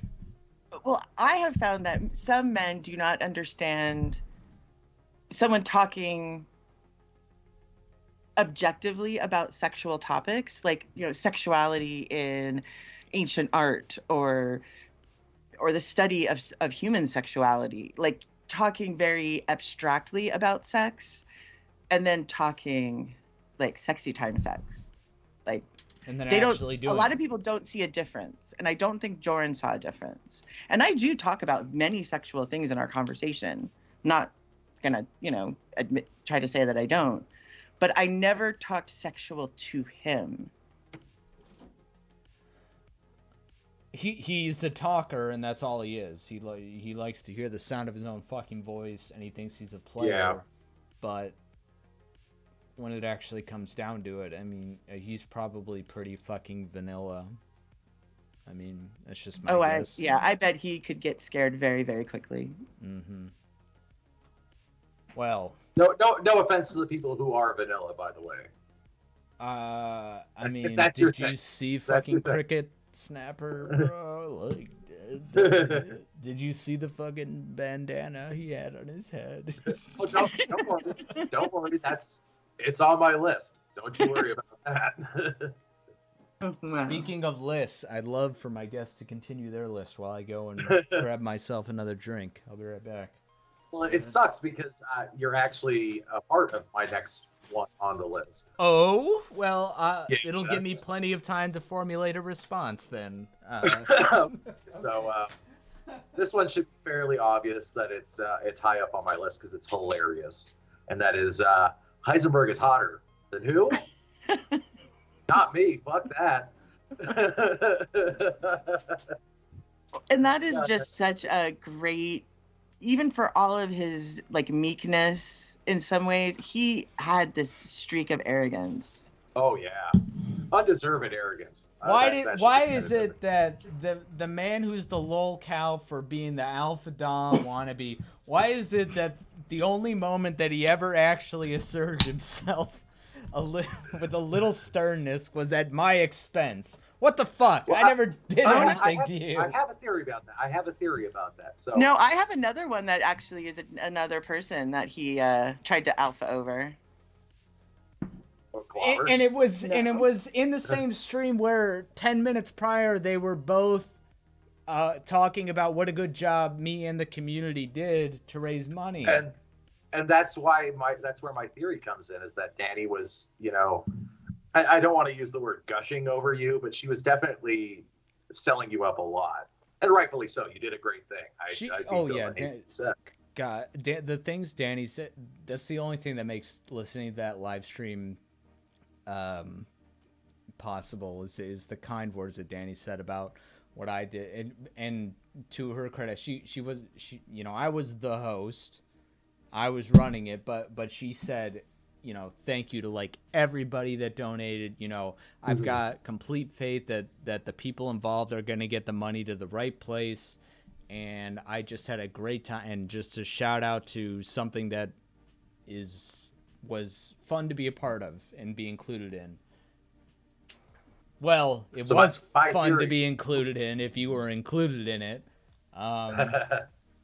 If you weren't, you might have been, I don't know, a little upset. I don't know why. He never was ever in any of my comments or live streams that I remember trying to be like, hey, we should collab sometime. Like, if he did, I might have just, out of pity, or I don't know, just out of, I might have done it, but he never did. More curiosity, yeah. He thought that his status alone should have netted him a spot. He thought he had put the time in by that time that he should have. You should have been knocking down his door, begging him to be on that stream. But my theory is that, here's Danny talking about a different man on his stream, and he was not about that whatsoever. And boy, did he, without hesitation, the man who trips over every fucking word he says, clearly say, I think you need to shut the fuck up about fucking Dan. Yes. Funny joke. Time to move on. Joking, not joking. Now back to how great I am. Yep. That I do agree with. I do feel like there was some resentment there. Well, and later, he wants to point the finger at S-Hole as being his troll, and S-Hole had just donated a ton of money. Mm-hmm. And in his stream, he said, like, shout out to S-Hole for being so great, and to go, who did he share that with? I forget. Was it Honest? No, I think that was Wes. About S-Hole being the troll? Yeah. That was me. Oh, that was Kelp. Okay. It was It was somebody, and it was Kelp. So here we are. I'll tell you what S-Hole was and did. He pops up at like once a year now. He or she, I don't know. And is just the living legend that helped Betty get the money back that was stolen from her by donating to me to torture me in a live stream to induce alcohol poisoning and vomiting and shave my head. Which, by the way, Jorrun, I hear that you're a little bit jealous of other guys that shave their head. I make this look good. Oh, yeah. But I didn't, though. My girlfriend constantly points to the time that I had, like, the short hair after that stream, and she's like, you look so ugly then. I'm not going to lie. Ouch! Fuck. Damn. I mean, I appreciate the honesty, but all right, and that's why my hair is not so short these days. But hey, to each to their own, you know. All right. Indeed. Yeah, so you really do believe that he was trying to say, without a shadow of a doubt, I've heard what you said. Hotter than who? I don't know. But it sure as hell ain't me. Because I am hotter. I am the hottest. The hottest, yes. He thinks in his own streams he's the hottest. That's what he thinks. I mean, just look at his blue eyes. I mean, come on, guys. That bald head and that shoe polish dyed beard. Look at that blue shirt he's wearing right now. His blue shirt is a superpower in that video.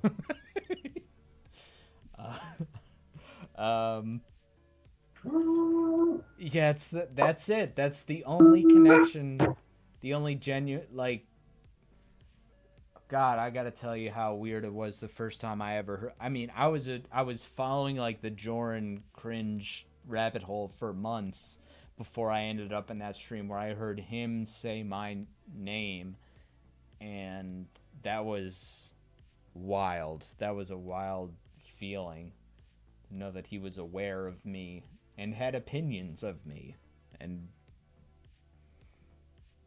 I don't know. And your hotness. He thought about your hotness. Yes, I mean that's automatically something right there. That he had formulated. Yeah, he didn't know much about me, but he had formulated opinions about my attractiveness. So. Yes, he had spent time thinking about your attractive level.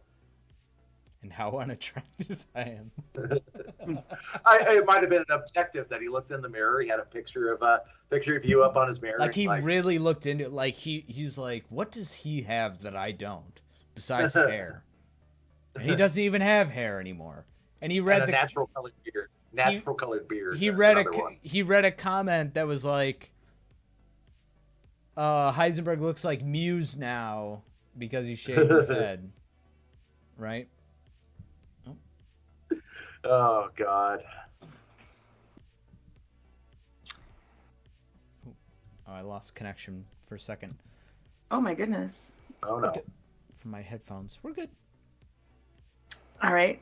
I guess I will kind of... my next one will kind of roll into that one a little bit. Please do. So, early... I think it's maybe around the 5 or 6 week mark.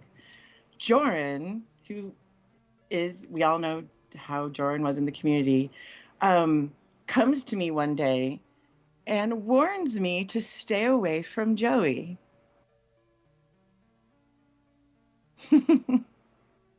And that actually is the first part of the chat log that I ever released.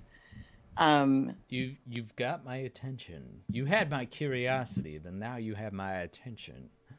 He had gotten information from someone that he had just recently streamed with about some old politics in the community, aka Ember, who was repeating bad things about Joey, who told Mr. Jorrun, and Jorrun, out of the kindness of his heart, tried to warn me that Joey would present himself as someone else, was not trustworthy, and that I should stay away from him. That's good advice, just in general, but kind of weird that he would bring that up. I don't know what. Do you think he just felt threatened by him, or he was? I think he was just trying to use it to get in closer to me. Like, here, I'm going to give you some important information about someone else. So it does. It's like a twofold type of advantage. I will hopefully remove trust from Joey and give that trust to Jorrun. With honest, but is that just laughed. What? Kelp, is that what you were inferring about Jorrun? What Honest said? It wasn't directly from her, but it originated with Ember. But that's not who talked to Jorrun. And I have a theory about that myself too. In regards to we know that Jorrun really held a candle for Ember, and Ember has it all, man. But I don't think he knew it came from her. He didn't know it came from her. Well, I mean, it wasn't exactly a super big secret between the animosity between Ember and Joey at that time. I don't think Jorrun knew any of that. Well, I don't think Jorrun knew a lot of things. It was exactly what I was going to say, yeah. But it might have been something that he felt could ingratiate him more with Ember. Like, I do not know exactly what he was told. No, I don't believe so. No, yes, he emailed Ember for a picture of the Green Goblin, and she emailed back, and he just thought that was the bee's knees that she responded to him so quickly. Yep, it was Shins. It was the same rumor that they were in the club. Yeah. Yeah, Ember had a lot of enemies for some reason. For her own reasons.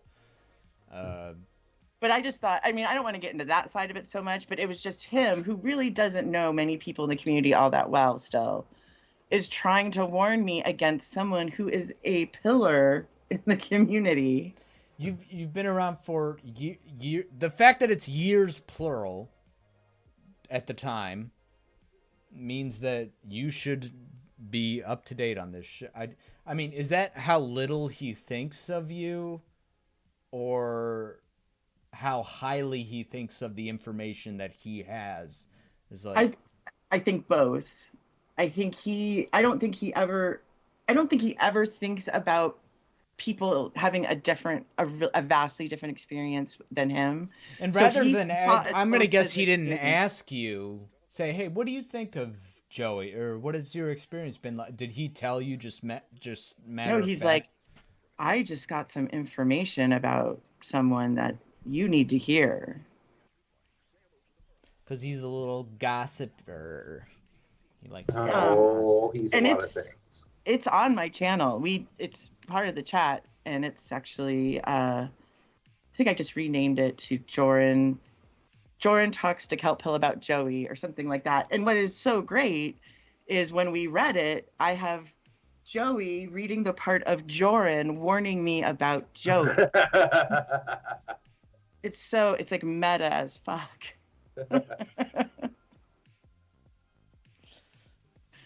That's fantastic.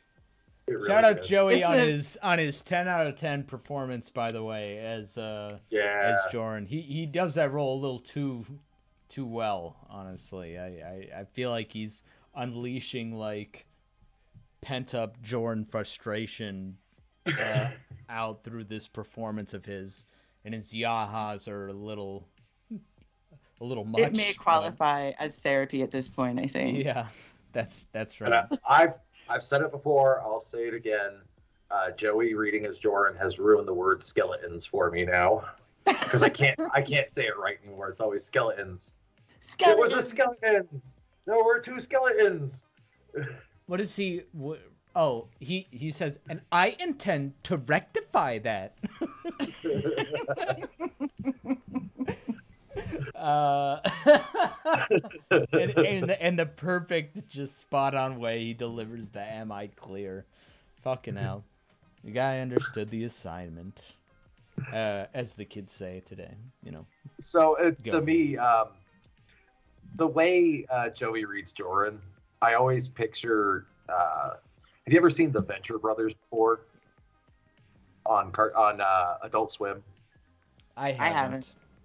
Okay, there's a character on there named Rusty Venture. I'll go find a picture of him later for you. But that's how I picture Joey's Jorrun, and it's pretty close. So I'm gonna go find a picture. I'll send it over in Skype here in a second. Who's got another list item they want to share with us? I can. I'll do you read wanna mine. go? Okay. Mine's actually a pretty easy one. This one cracks me up because it's such a terrible song to begin with, and then he covered it.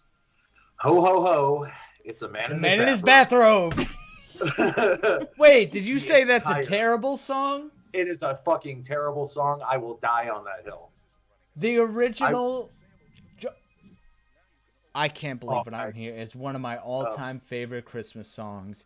How fucking like a dagger through my heart just now. I cannot stand that song. I have a personal attachment to that song, and your distaste for it has completely soured this live stream experience for me. We'll have to get the Eurobots to come in and start messing around. That's but it made your list. Why did it make your list? Because the song is not great to me, but then he makes it so much worse. I mean, it's so off key. The last Christmas you gave away. Yeah. Oh, it's so good, but it's so bad. So I just sent over the picture of Rusty Venture from the Venture Brothers, and that's how I picture Joey reading Jorrun.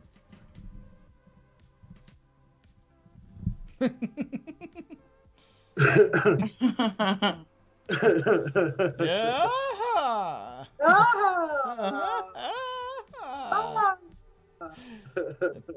That's great. I think people hate that song because it's a love song more than it is a Christmas song, but it's not a love song. It's a song. All right, listen. All right, little Heisenberg story time. I had a girlfriend who, after the most effort I ever put into impressing a girlfriend on a date, left for Christmas break and cheated on me afterwards.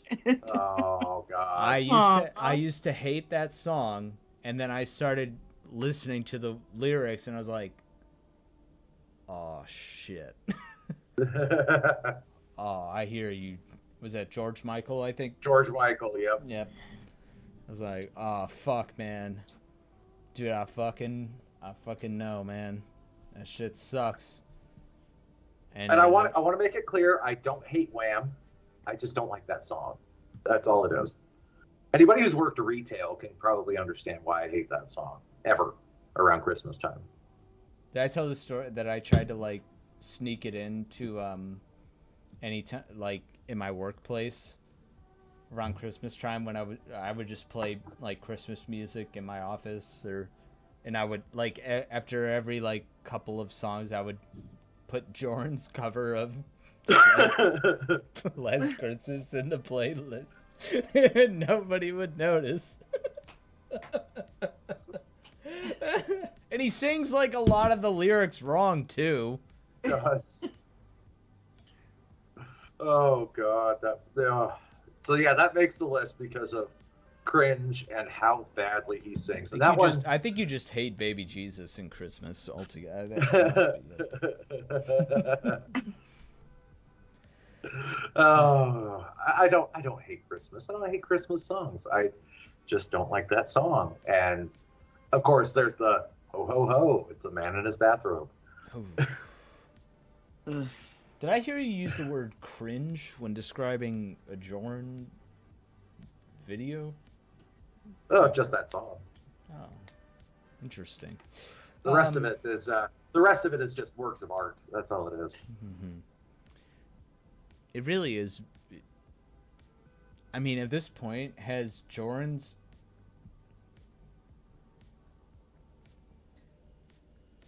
has what Jorrun has left behind, is it considered art yet? That's a fine question. Or has it evolved into something bigger than what it was? I think it depends on how you define art. It's like, so, pop quiz to you guys. Do you know what the first ever YouTube video was? Probably had a cat in it. It had an animal in it, but it wasn't a cat. It was Maybe a dog. somebody in the comments knows. I don't know. I don't know. I just know that the internet is made up of like 80% cats, so. 80% cats and 20% breats. That's, yeah, pretty much. That's the internet right there. My trip to the zoo, Joey says. That's right. 16 years ago, me at the zoo. It's a guy who says, here we are in front of the elephants. And the thing about these elephants is that they have really long trunks. And that's it. It's 19 seconds long, and that's it. That in itself is it But because of its significance as being the first YouTube video, like it takes on a weird, like, strange second life, second meaning, you know. That's deep. Which I feel like we're experiencing now, watching this Jorrun shit, where he thought he would upload this, we go, ha ha ha, that's really funny, you know. Well, he's kind of like a less curious Ed Wood. Ooh, yeah, that's a good comparison. I like that. You know, we like him for very different reasons than what he is associating with his work. I brought it up in the last one I did with Wes and Minnie, that his 3 obsessions, right? The Room group on Facebook, Lornography, and Chris Chan. And he Do you know what he was also into? So many of those traits of those people. Wait, what else was he into? The Twilight Zone. He could tell you the plot of any Twilight Zone episode.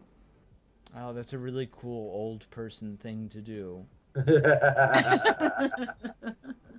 That's very cool. That was actually one of the legitimate things we had in common. Oh, did I just call you old? I'm sorry. I am. I'm pretty much a boomer at this point.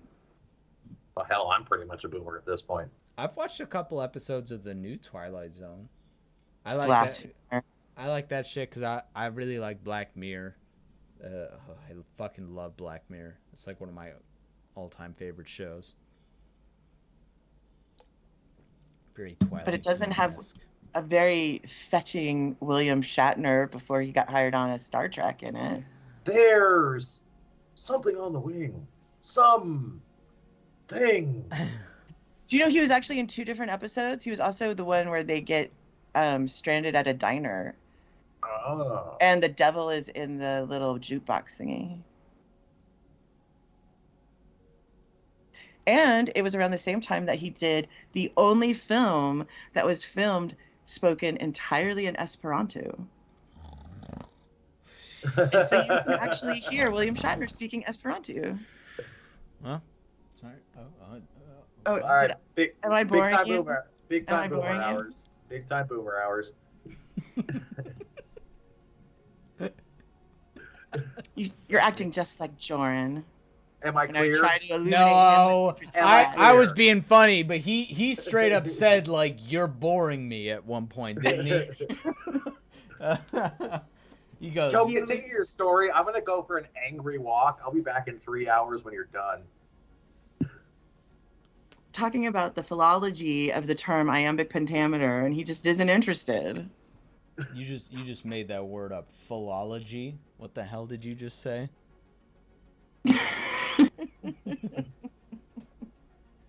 You don't know about philology? The study of Phil?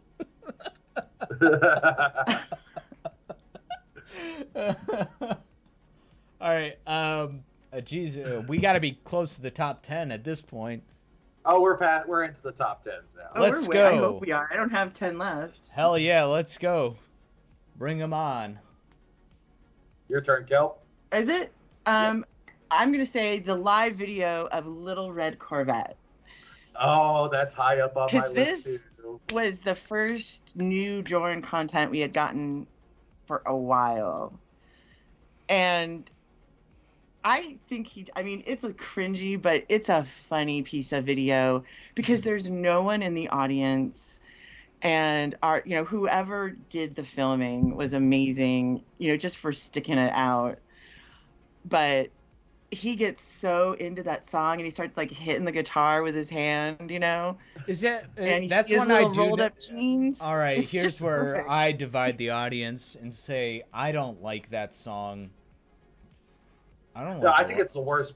I think it's the worst Prince song by far. Yeah, and No, and he adds his own little like in there a couple times. But to me, it was so exciting to see like live footage of Jorrun after months of just watching what was already on the Jorrun Mirror channel. Like that was he- exciting. Like he lived. Yeah. It's like Jorrun lives. Jorrun. So it was very exciting. I think That's personally. nice. And that one guy who claps at the end, like the one dude. Yes, and that's I'm spoiling my own list here. That one is actually ranked my number 2. That's your number 2. Wow. Yes, because the one drunk guy clapping along to the song kills me. Oh, it makes me die with laughter. Because it's like, we've all been to concerts, and there's always that one drunk guy who is overly into what's being played. And it just so happened that was Jorrun's entire audience, was that one drunk guy. He probably didn't say a word to that guy who was being nice to him. No, he went right backstage and was like, okay, the groupies should be here waiting for me any moment now. Like they should be lining up to get the autographs. All right. I must have missed all the breats out in the audience with all the stage lights. So they'll meet me backstage and show me breats. It's fine. The volume and vibrato that he delivers some of his music with, and then he gets on stage and does the "Once upon a time, there was a really dowdy brunette that I met at the whatever the fuck event that I went to," and he delivers it so sheepishly to build to the ultimate punchline that the woman he was about to sleep with was wearing makeup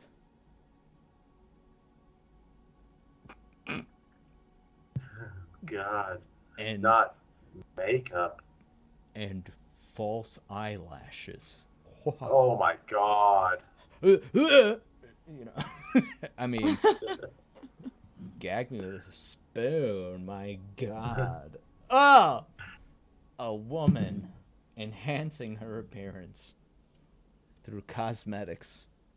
Maybe he should enhance his appearance through cosmetics. Maybe he should decrease his appearance in my life. Well, that's why he's shrinking. Yes, he continues to shrink. Could you imagine if he uploaded like a really serious like follow-up like, hey guy, like I really want to come back to YouTube. I've made a lot of changes in my life, but he's like 3 feet tall and he's like little mini me now, and he's still got the rolled up jeans rolled up all the way. Therein lies the problem. Therein lies the problem because his handsomeness is not going away. It's just condensing the shorter he gets, so he's just going to get more and more handsome. And cute and built good. That's right. Tiny and cute. All right. What? Kelp, you got one for us? I do. I'll have Oh to. no, it's my turn. My turn, because you did Little Red Corvettes. Oh, sorry. Because this one is one of my favorites. That's what's on screen right now. Little Red Corvette. Okay. Oh. All right. Mine is a quick one. It'll be a quick one, then we can go back to Kelp again. Because mine is just the look on his face during the great yahawing in Cricket Snapper when he when he puts that rifle in his mouth and then he does that little cheesy grin right to the camera. That absolute mug to the camera. And then the red goes.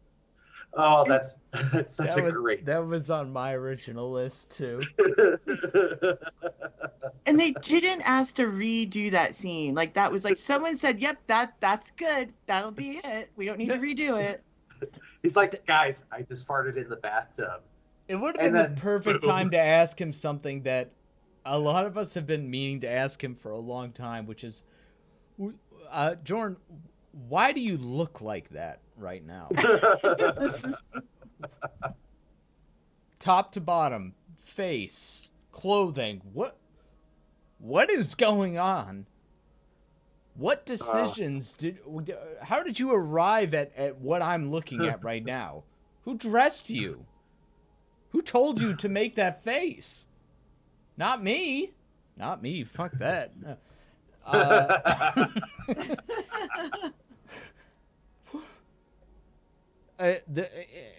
And to completely sully the quality of work from the Church of Satan. Right? I mean, that work of art became just a standard snuff porno film with that one cheesy grin. How sad.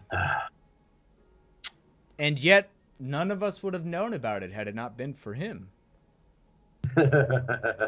Unless a bunch of you all really loved Cricket Snapper before Jorrun became a community member. I didn't realize that it's like a cult classic that everyone has on Blu-ray. Blu-ray? I got it on VHS. I don't know what you're talking about. Right under your computer monitor. Right? That's correct. That's correct. I actually have it playing on a little window on my screen right now. Little window player. Oh! Duh, duh, duh. It's a tiny and cute little window right now. Oh, I bet it is. All right, Kelp. Well, I will continue on with the musical theme. And legit, the only song that he wrote that I legitimately like, I'm not liking it for the cringe factor, is Bunky's Rap. Bunky's Rap, yeah. That was inspired. It's not super complicated. You know, I'm not going to say it's a complex, great work of art or anything, but it had a hook, you know, and it was a little bit of an earworm. And my critiques is that Jorrun, the man who's known for being too loud about everything, his little chorus is like from a distance. Like, I'm gonna steal a toy. I'm gonna steal a toy. Like he sounds so far away. Turn the volume up, brother. Get close to the mic. I don't know. And then my name is Bunky, and I gotta feel that's delivered fine. The premise is funny, I guess. Good on him for pulling like a really obscure kind of Lorne reference and making content out of it. So I wonder if what we all would say is considered to be his best content unironically. That might be it. The Lorne apology is another good one. But he never intended to make that his content. Oh no, the Lorne apology. I thought you. The Lorne apology, yes. His apology. He thought he was very clever. Yeah. His apology is his best piece of content. Don't get me wrong. I can laugh my way all the way through it. It's hilarious. But the Lorne apology. And you can see how smug he is because at the end he does that little like kiss to his fingers, you know, like the peace sign. He kisses everything. Oh, that's true. He kisses his guitar. Mwah, mwah, so many mwah. Oh, Shin's koala. Mwah, mwah, oh, Bajon, mwah. Asterisk kisses his guitar.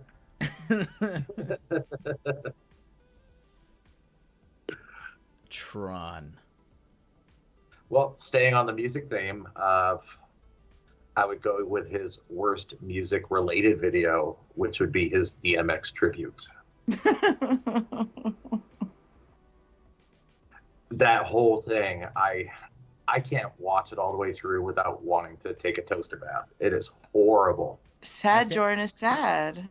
I think every person watching this and every member of the community should recreate that video exactly as it was performed. Maybe that'll be a contest next July. Ooh, that should be a good contest. Wes, if you're listening, there you go. That's a good one. Because Callie already did one. It was great. Sink down in your chair. Get your beanie.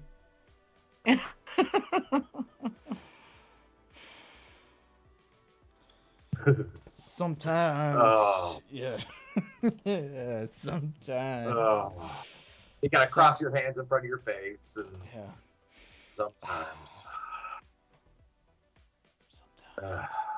Sometimes the pain is too much to bear. It's just so bad. And it's not even so bad it's good. It's so bad it's fucking terrible. Oh. So that's that one, staying on the musical theme. It's just so That's what actually fucking killed that's what actually killed DMX. That's what did it. He was struggling in the hospital, clinging on for life, and he saw that video and just immediately flatlined. It's like one of my fans sent me a video to get better, click, and then flatlined right away. Oh no. He's in a better place now, a place where this doesn't exist.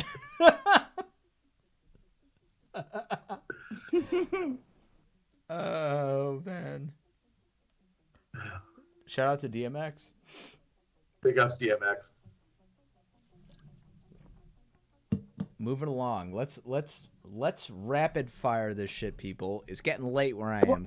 Come on. I'm actually down to 3. I have 3 left. I have 6 left, but I can make them quick. Go for it. Give me all 6, and we will discuss the one that stands out the most. Well, we're going to discuss number 1 and number 3.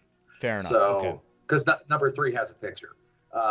Number 6, him trying to steer the conversation away from Jason Blaha, and Jace obviously trolling him midstream during the Canetta stream. Jason, everybody out, they go, whoa, hold on a minute here. Jason, tell us more about Blaha. What? Tell us more. I still don't know who he is, but I know who to go to if I need to know more about him. Shout out to Kennedy. Big ups, Kennedy. Number 5, his obvious fake anger during the Lauren lines in the Danny G stream. That's a really good one. That's a really good one. Talking through his teeth while reading the chat log. Number 4 is rating his own apology 9 out of 10. Well, what would you give it? 10 out of 10? I'd give it a fucking 0 out of 10. Oh, God. We're going to do number 2 really quick because we already hit on it. That was Little Red Corvette and the solo drunk guy clapping along to it. Can you reenact that, please? All right, so let me set up my microphone right here. So, Little Red Corvette. Oh, someone clip that, please. Photoshop Tron into the live audience. Or, yeah, do like a face merge thing. TCAP Recipes could probably do that. Please do, because I want to work on an intro to my stream, and I think that would be a great part of it. Thank you. Cybersqueak appreciates the apology, knows that it's a 1,000 out of 10. Yes, I agree. It hits every note in an apology video you need. He takes a sip of water. He apologizes for the sip of water. He talks about how cavalier he was. Talks about how he left the church and left the lessons behind. What a stupid thing to do.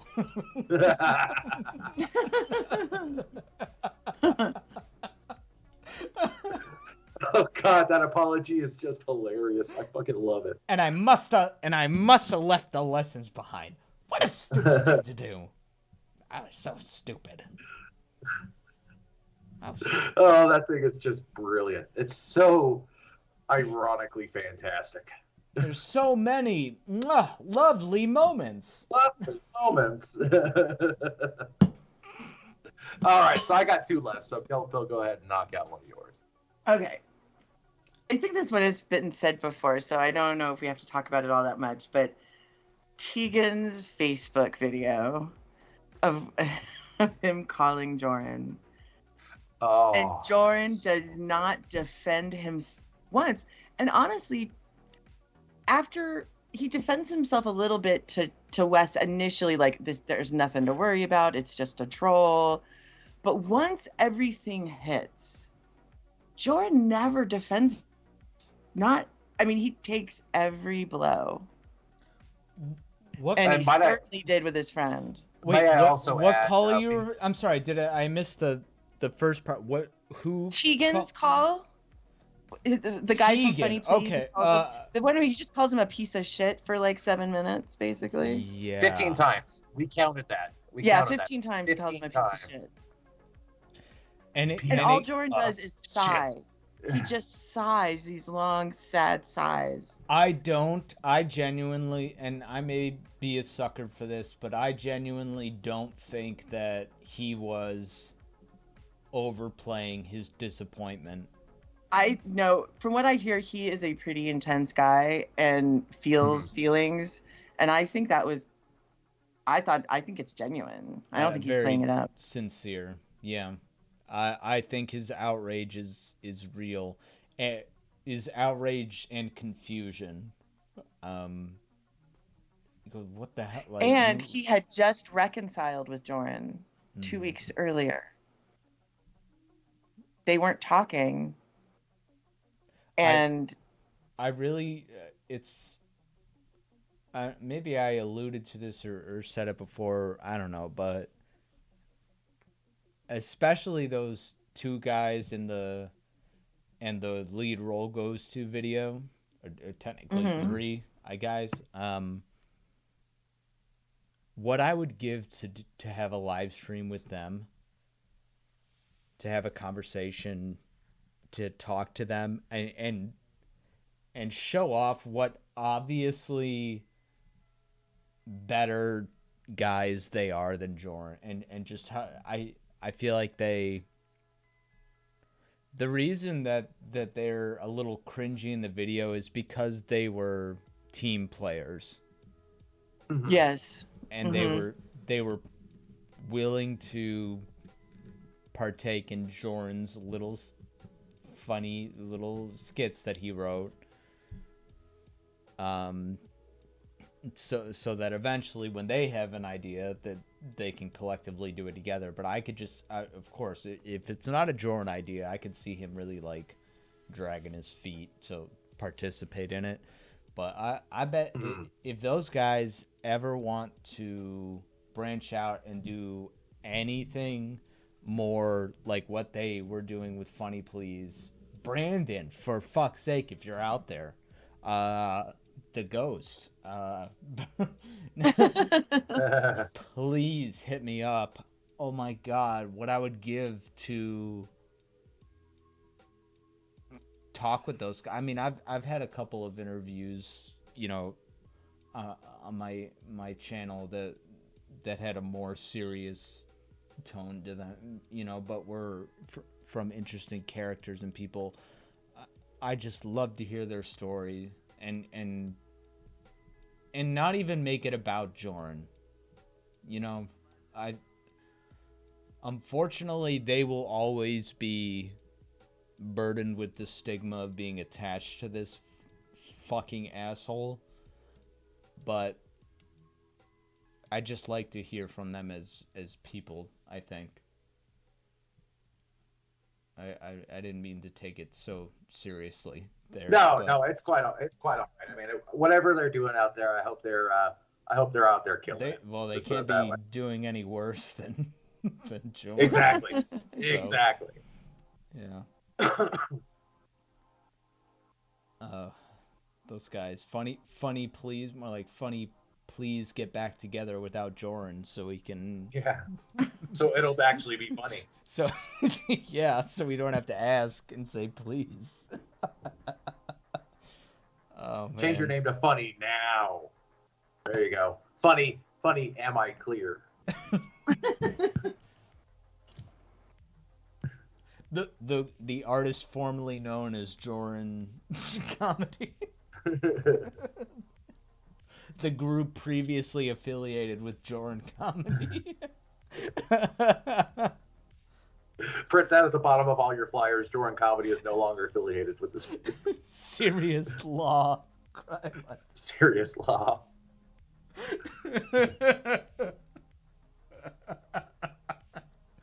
I wish nothing but the best for those guys and girl maybe, who also was in one of those videos. Fuck. That's just, and I've been around groups of guys who put themselves out there because they always, you know, thought that maybe if they got with the right like-minded group of people, they could make something of themselves and make something fun and do what they love. And Jorrun robbed that of them. Yeah. Even if their videos were gonna get 30 views on YouTube, it didn't matter because they were doing art that they enjoyed and liked, and he robbed that from him by being a sexual deviant and an abusive piece of shit. Being as Tegan called, a piece of shit. Yeah. So shout out to that call, that epic call. That is a good call. Do you want to do one more, Kelp? Sure. This one, my number 2, actually is the picture of the letter. If you want to display that to everyone. One moment. So, you know, a lot of people remember expose kind of as a narrative, but I remember, you know, this came out, you know, the early afternoon, my time, on the 5th. It was after the video was uploaded and taken down by Mac and Cheese. But then it was blind carbon copy to a ton of people. For some reason, I have this memory that it was just sent to the women content creators of the community. I don't know if that's true, but that I have that memory. And so I, you know, check my email and I see this from Mackenzie Cheese. And that's made everything real for me. You know, because people talk shit about other people, and, you know, there's inner community trolling. And I mean, I think we all have different opinions of what Jorrun is in terms of his dangerousness versus cringiness versus silliness. Mm-hmm. But getting an email like this, you know, it was, someone was so moved in a negative way, you know, that they did their work. I mean, that the link is to the Jorrun's tiny PP drive. And so once you click on that and you see all the research this person had done, it was a moment. You know, it really made it there is no real. Exaggeration over, you know, like overhyping like the severity of what was at stake here. they were right to do this, because to call it a creep, if anybody can do that at any time, that's great.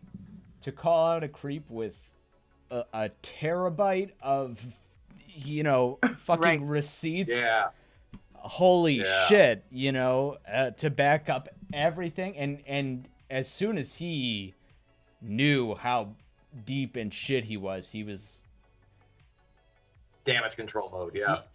He was in denial, but also like, no, I know, like this is it. It's over for me, Wes, isn't it?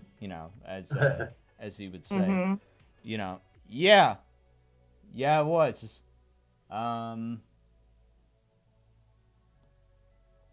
And I don't, I've never considered myself a victim of his. I think I kind of fucked with him more than he probably did with me in the end. But,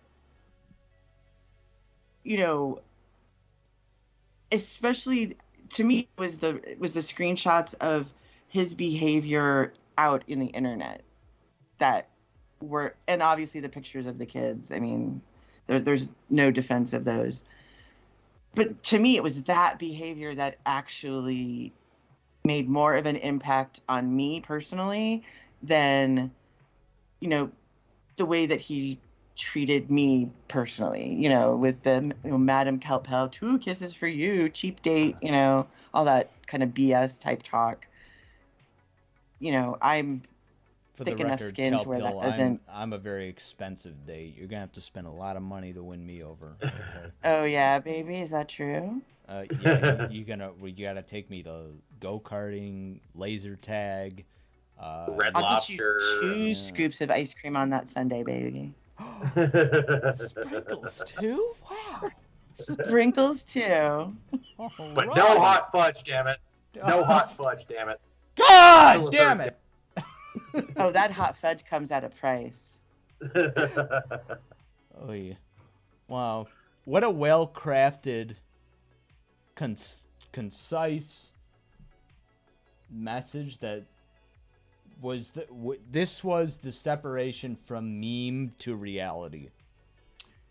Yes, this was like, oh, this is, because I had watched, I actually saw the video before it got taken down on YouTube, and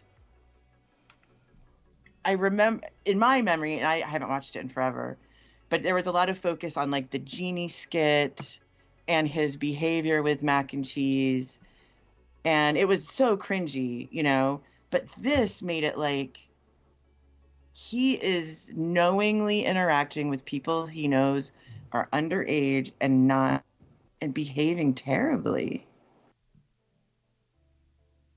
Because, and to me, there's just no defense of that. Because there was was never any consequences.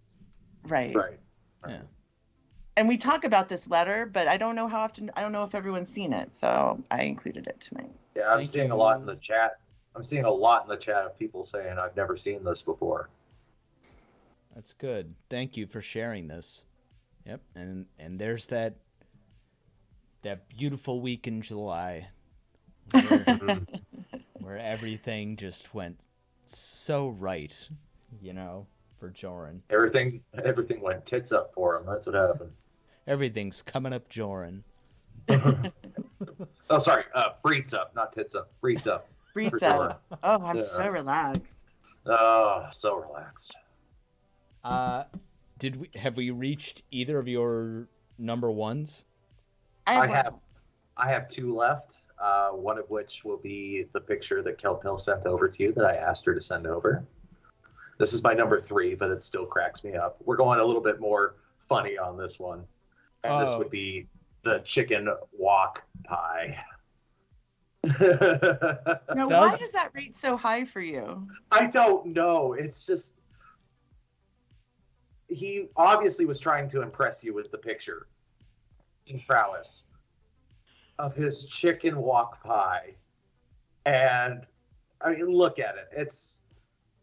I'm sure it tastes fine. He followed chef's recipe to a good enough standard, but is that a picture you'd send somebody you were trying to impress? No. Is that a picture you'd send your mom after you tried to make your first meal for her at home? What I Yeah. would send to deter somebody from contacting me again. And just the idea that he's like, oh, I'm going to use my wok. I'm going to use my wok to make chicken pot pie. I mean, it's just so out of place. I think the wok is all he has. I think that's all he has. I don't think he has any other cooking utensils at all. Like, he could go to the fucking Big Lots when he bought his fucking bedspread to get a fucking cheap pot. So he's cooking it in his wok. Oh God, I don't know why that just gets me so quickly. He called it magnificent. How did it taste? It tastes fucking delicious. Right? It's magnificent. He called it magnificent. I'm gonna eat it for 2 or 3 days straight. He wasn't sure. He wasn't 100% sure to go with the regular or the buttermilk biscuits. He went with the buttermilk. Okay, so that's what we got. Oh, there's your mistake right there. If he'd used the regular, that thing would have looked a million times better. Yeah, it would have improved the camera quality too.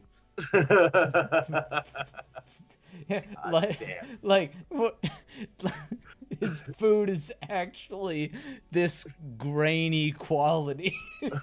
This isn't the camera. This is just the food. 240p food there. He made low resolution food. God damn it. Oh shit. It's low in pixel count. It's good for you. Oh my goodness. What a delicious meal. Kelp, I'm gonna do my number one because I don't have any pictures to it. It's just another one that makes me laugh every time I think about it. Your number and that one. would be wow. All right, my here we go. number one. And I've actually talked with Kelp about this after she released her chat log. This is on a Kelp chat log one. And this is about the time that Jorrun referred to himself as a fancy man. Jorrun, the fancy man. He did refer to himself. He's like, I am a fancy man. I am a fancy man. I'm a fancy kind of man. He's a fancy Wasn't he talking about his bedroom? He was talking about his bedspread. Yeah. Like, yeah, I'm a fancy man. It sounds like the worst superhero ever. That's what it sounds like. The Marvel Extended Universe is getting desperate. They're reaching out to people. So they got Jorrun the fancy man. God damn it. Oh. He really had no sense of self. What does he classify as fancy? Is his front door wide open in this video? Oh yeah. I imagine he has a screen door shut because he doesn't want to get bit by mosquitoes, but anything to let the passers-by hear the music. Of course, they have to get into the fancy man. Fancy man. Okay. Take us out, Kelp Hill. All right. Well, my number one, is lost to us actually, but it is scarred in my memory. And that is the behind the scenes for the skit I did with Jorrun, Sex Armstrong style. Oh God. Because he would record and then he would edit it, put the skit together, but then he always put out the behind the scenes, which is, all the outtakes and just the chatter, between stuff. Just free content that required no extra effort. Yeah. And within the behind the scenes, he admitted to getting an erection while reading. Jesus. And asked me if I also got aroused. I said no. And was he was almost confused as to why I would not also be in the same state of arousal, because the skit was it was his Mona Lisa. And I had to explain to him that, well, your character says all the funny stuff and my character says all the, like, you know, saucy stuff, spicy stuff. So there's really not much for me to react to. And then he also projected that all the men in the community would also get erections while listening to the skit. And he was very excited about that. Oh, God. So it was just a litany of the the worst conversation you could possibly think of, because he was so proud of himself by this point. You know, he knew that the reading was the way he wanted it. This audio is long gone. It's lost. There's a few clips in the tiny PP drive. Ooh.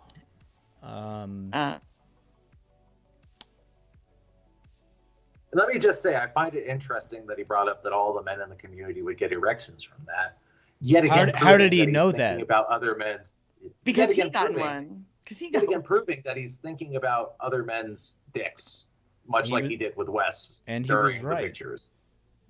I am aroused. There's no way around it. Yeah, he fucking got. You'll walk around with a lean for the rest of the night. I understand.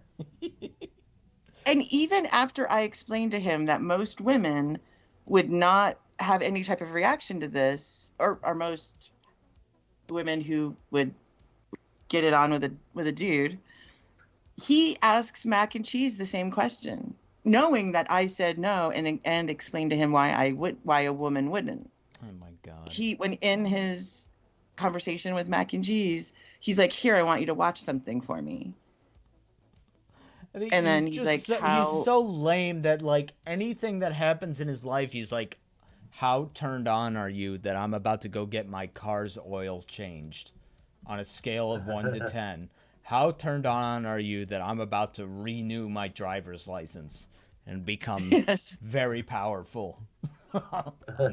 Unlimited power with that license. And just anything became how turned on are you? Because he wanted a Kayla bot. He wanted Kay, yeah, sure, yeah. And he thought that, like, something sexy and comedy was like his perfect form of entertainment.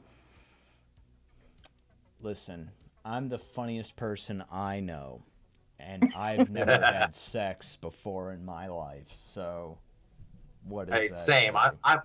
I'm saving myself for divorce, so I'm with you. Comedy is the ultimate aphrodisiac. Get a woman in your bed and honk on her nose and go honk honk. little flower lapel with some water. Some big works floppy every time. shoes. Yeah. Every time. God damn 50% of the time. It works every all time. the time. Every time. Yep. I'm gonna pause And Jorrun's horrible, awkward face right above me, just there. Go ahead. But I will never forget listening to him, you know, after we did that reading. You were nothing but kind scarred. to him. You were nothing but a team player. Again, and that's what he does. I fucked with him a little. It was pretty harmless. You see, once you're a team player, then you're at the whim of Jorrun. Once he knows that you're an empath enough to go along to humor him, that's it. He's got you locked until you refuse to otherwise, and then he's gonna burn that bridge and abandon you, and need to reconcile. He's gonna go after a black chick from Cali instead. Yeah, I was soon getting replaced if the expose didn't happen. Mm. But you know, that was such a long time ago. I was such a newer member of the community back then. Like, I had just started my channel. I maybe had 2-3 videos. I knew certain people in the community, but I didn't know. I mean, obviously I know more people now. So, you know, who's your first live stream, Kelp?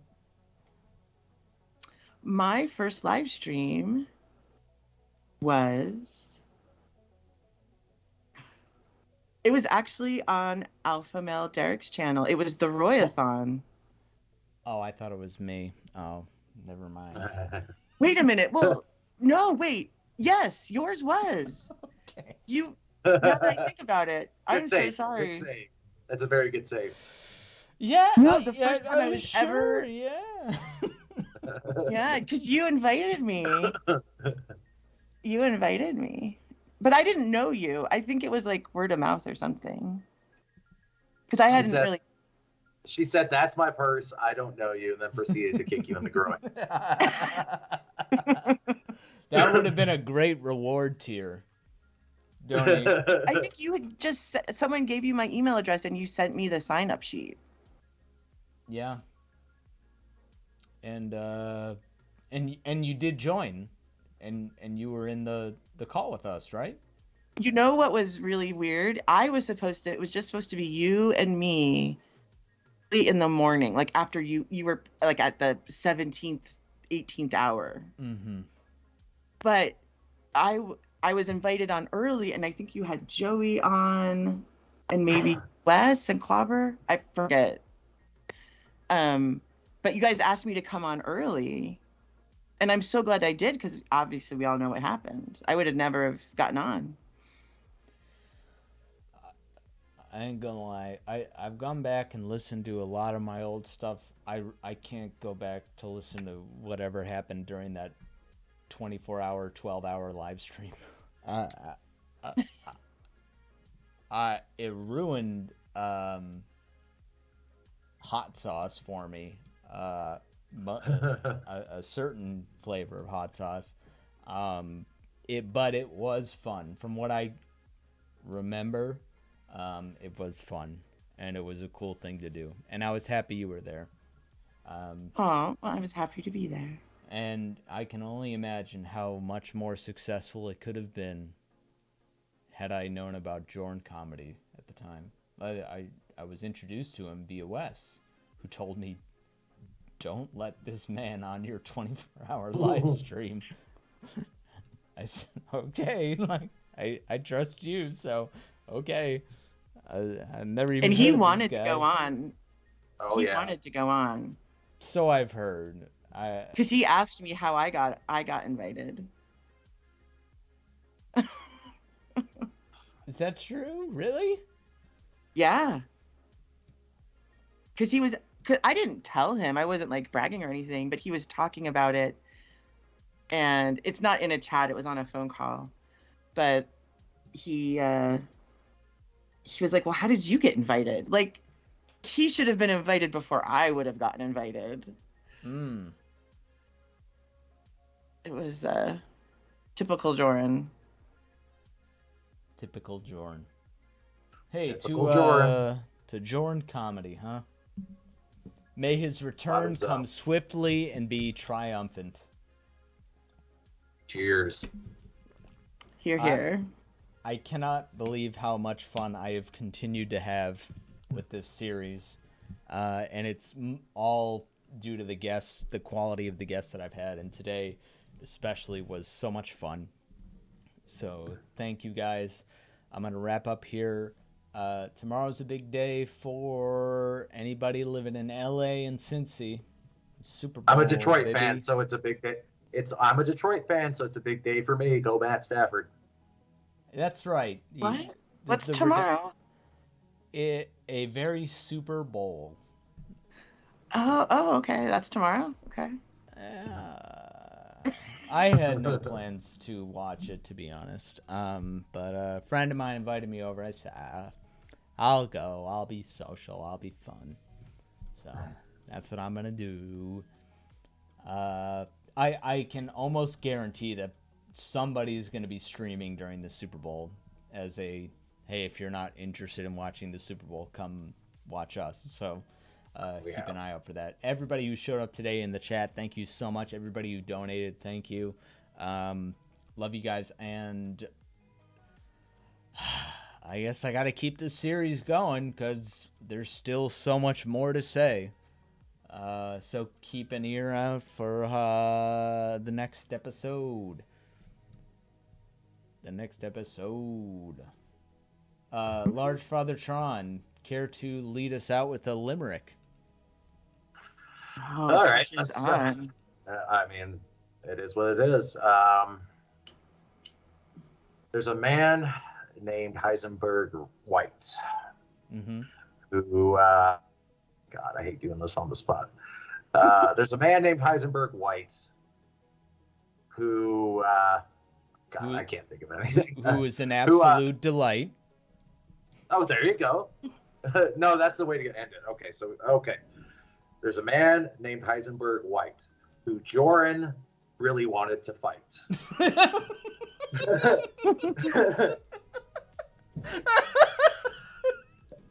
think you've already won, Tron.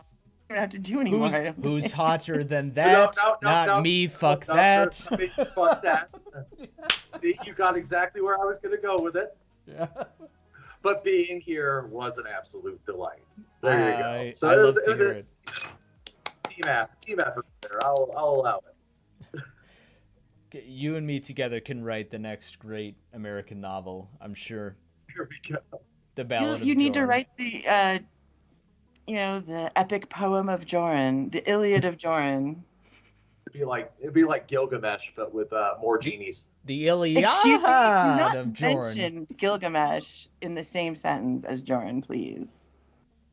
Or Jorrun I'll is nothing. haunt you. Jorrun is nothing like Gilgamesh. Eat that. Whatever. All right. Whatever. Good night, guys.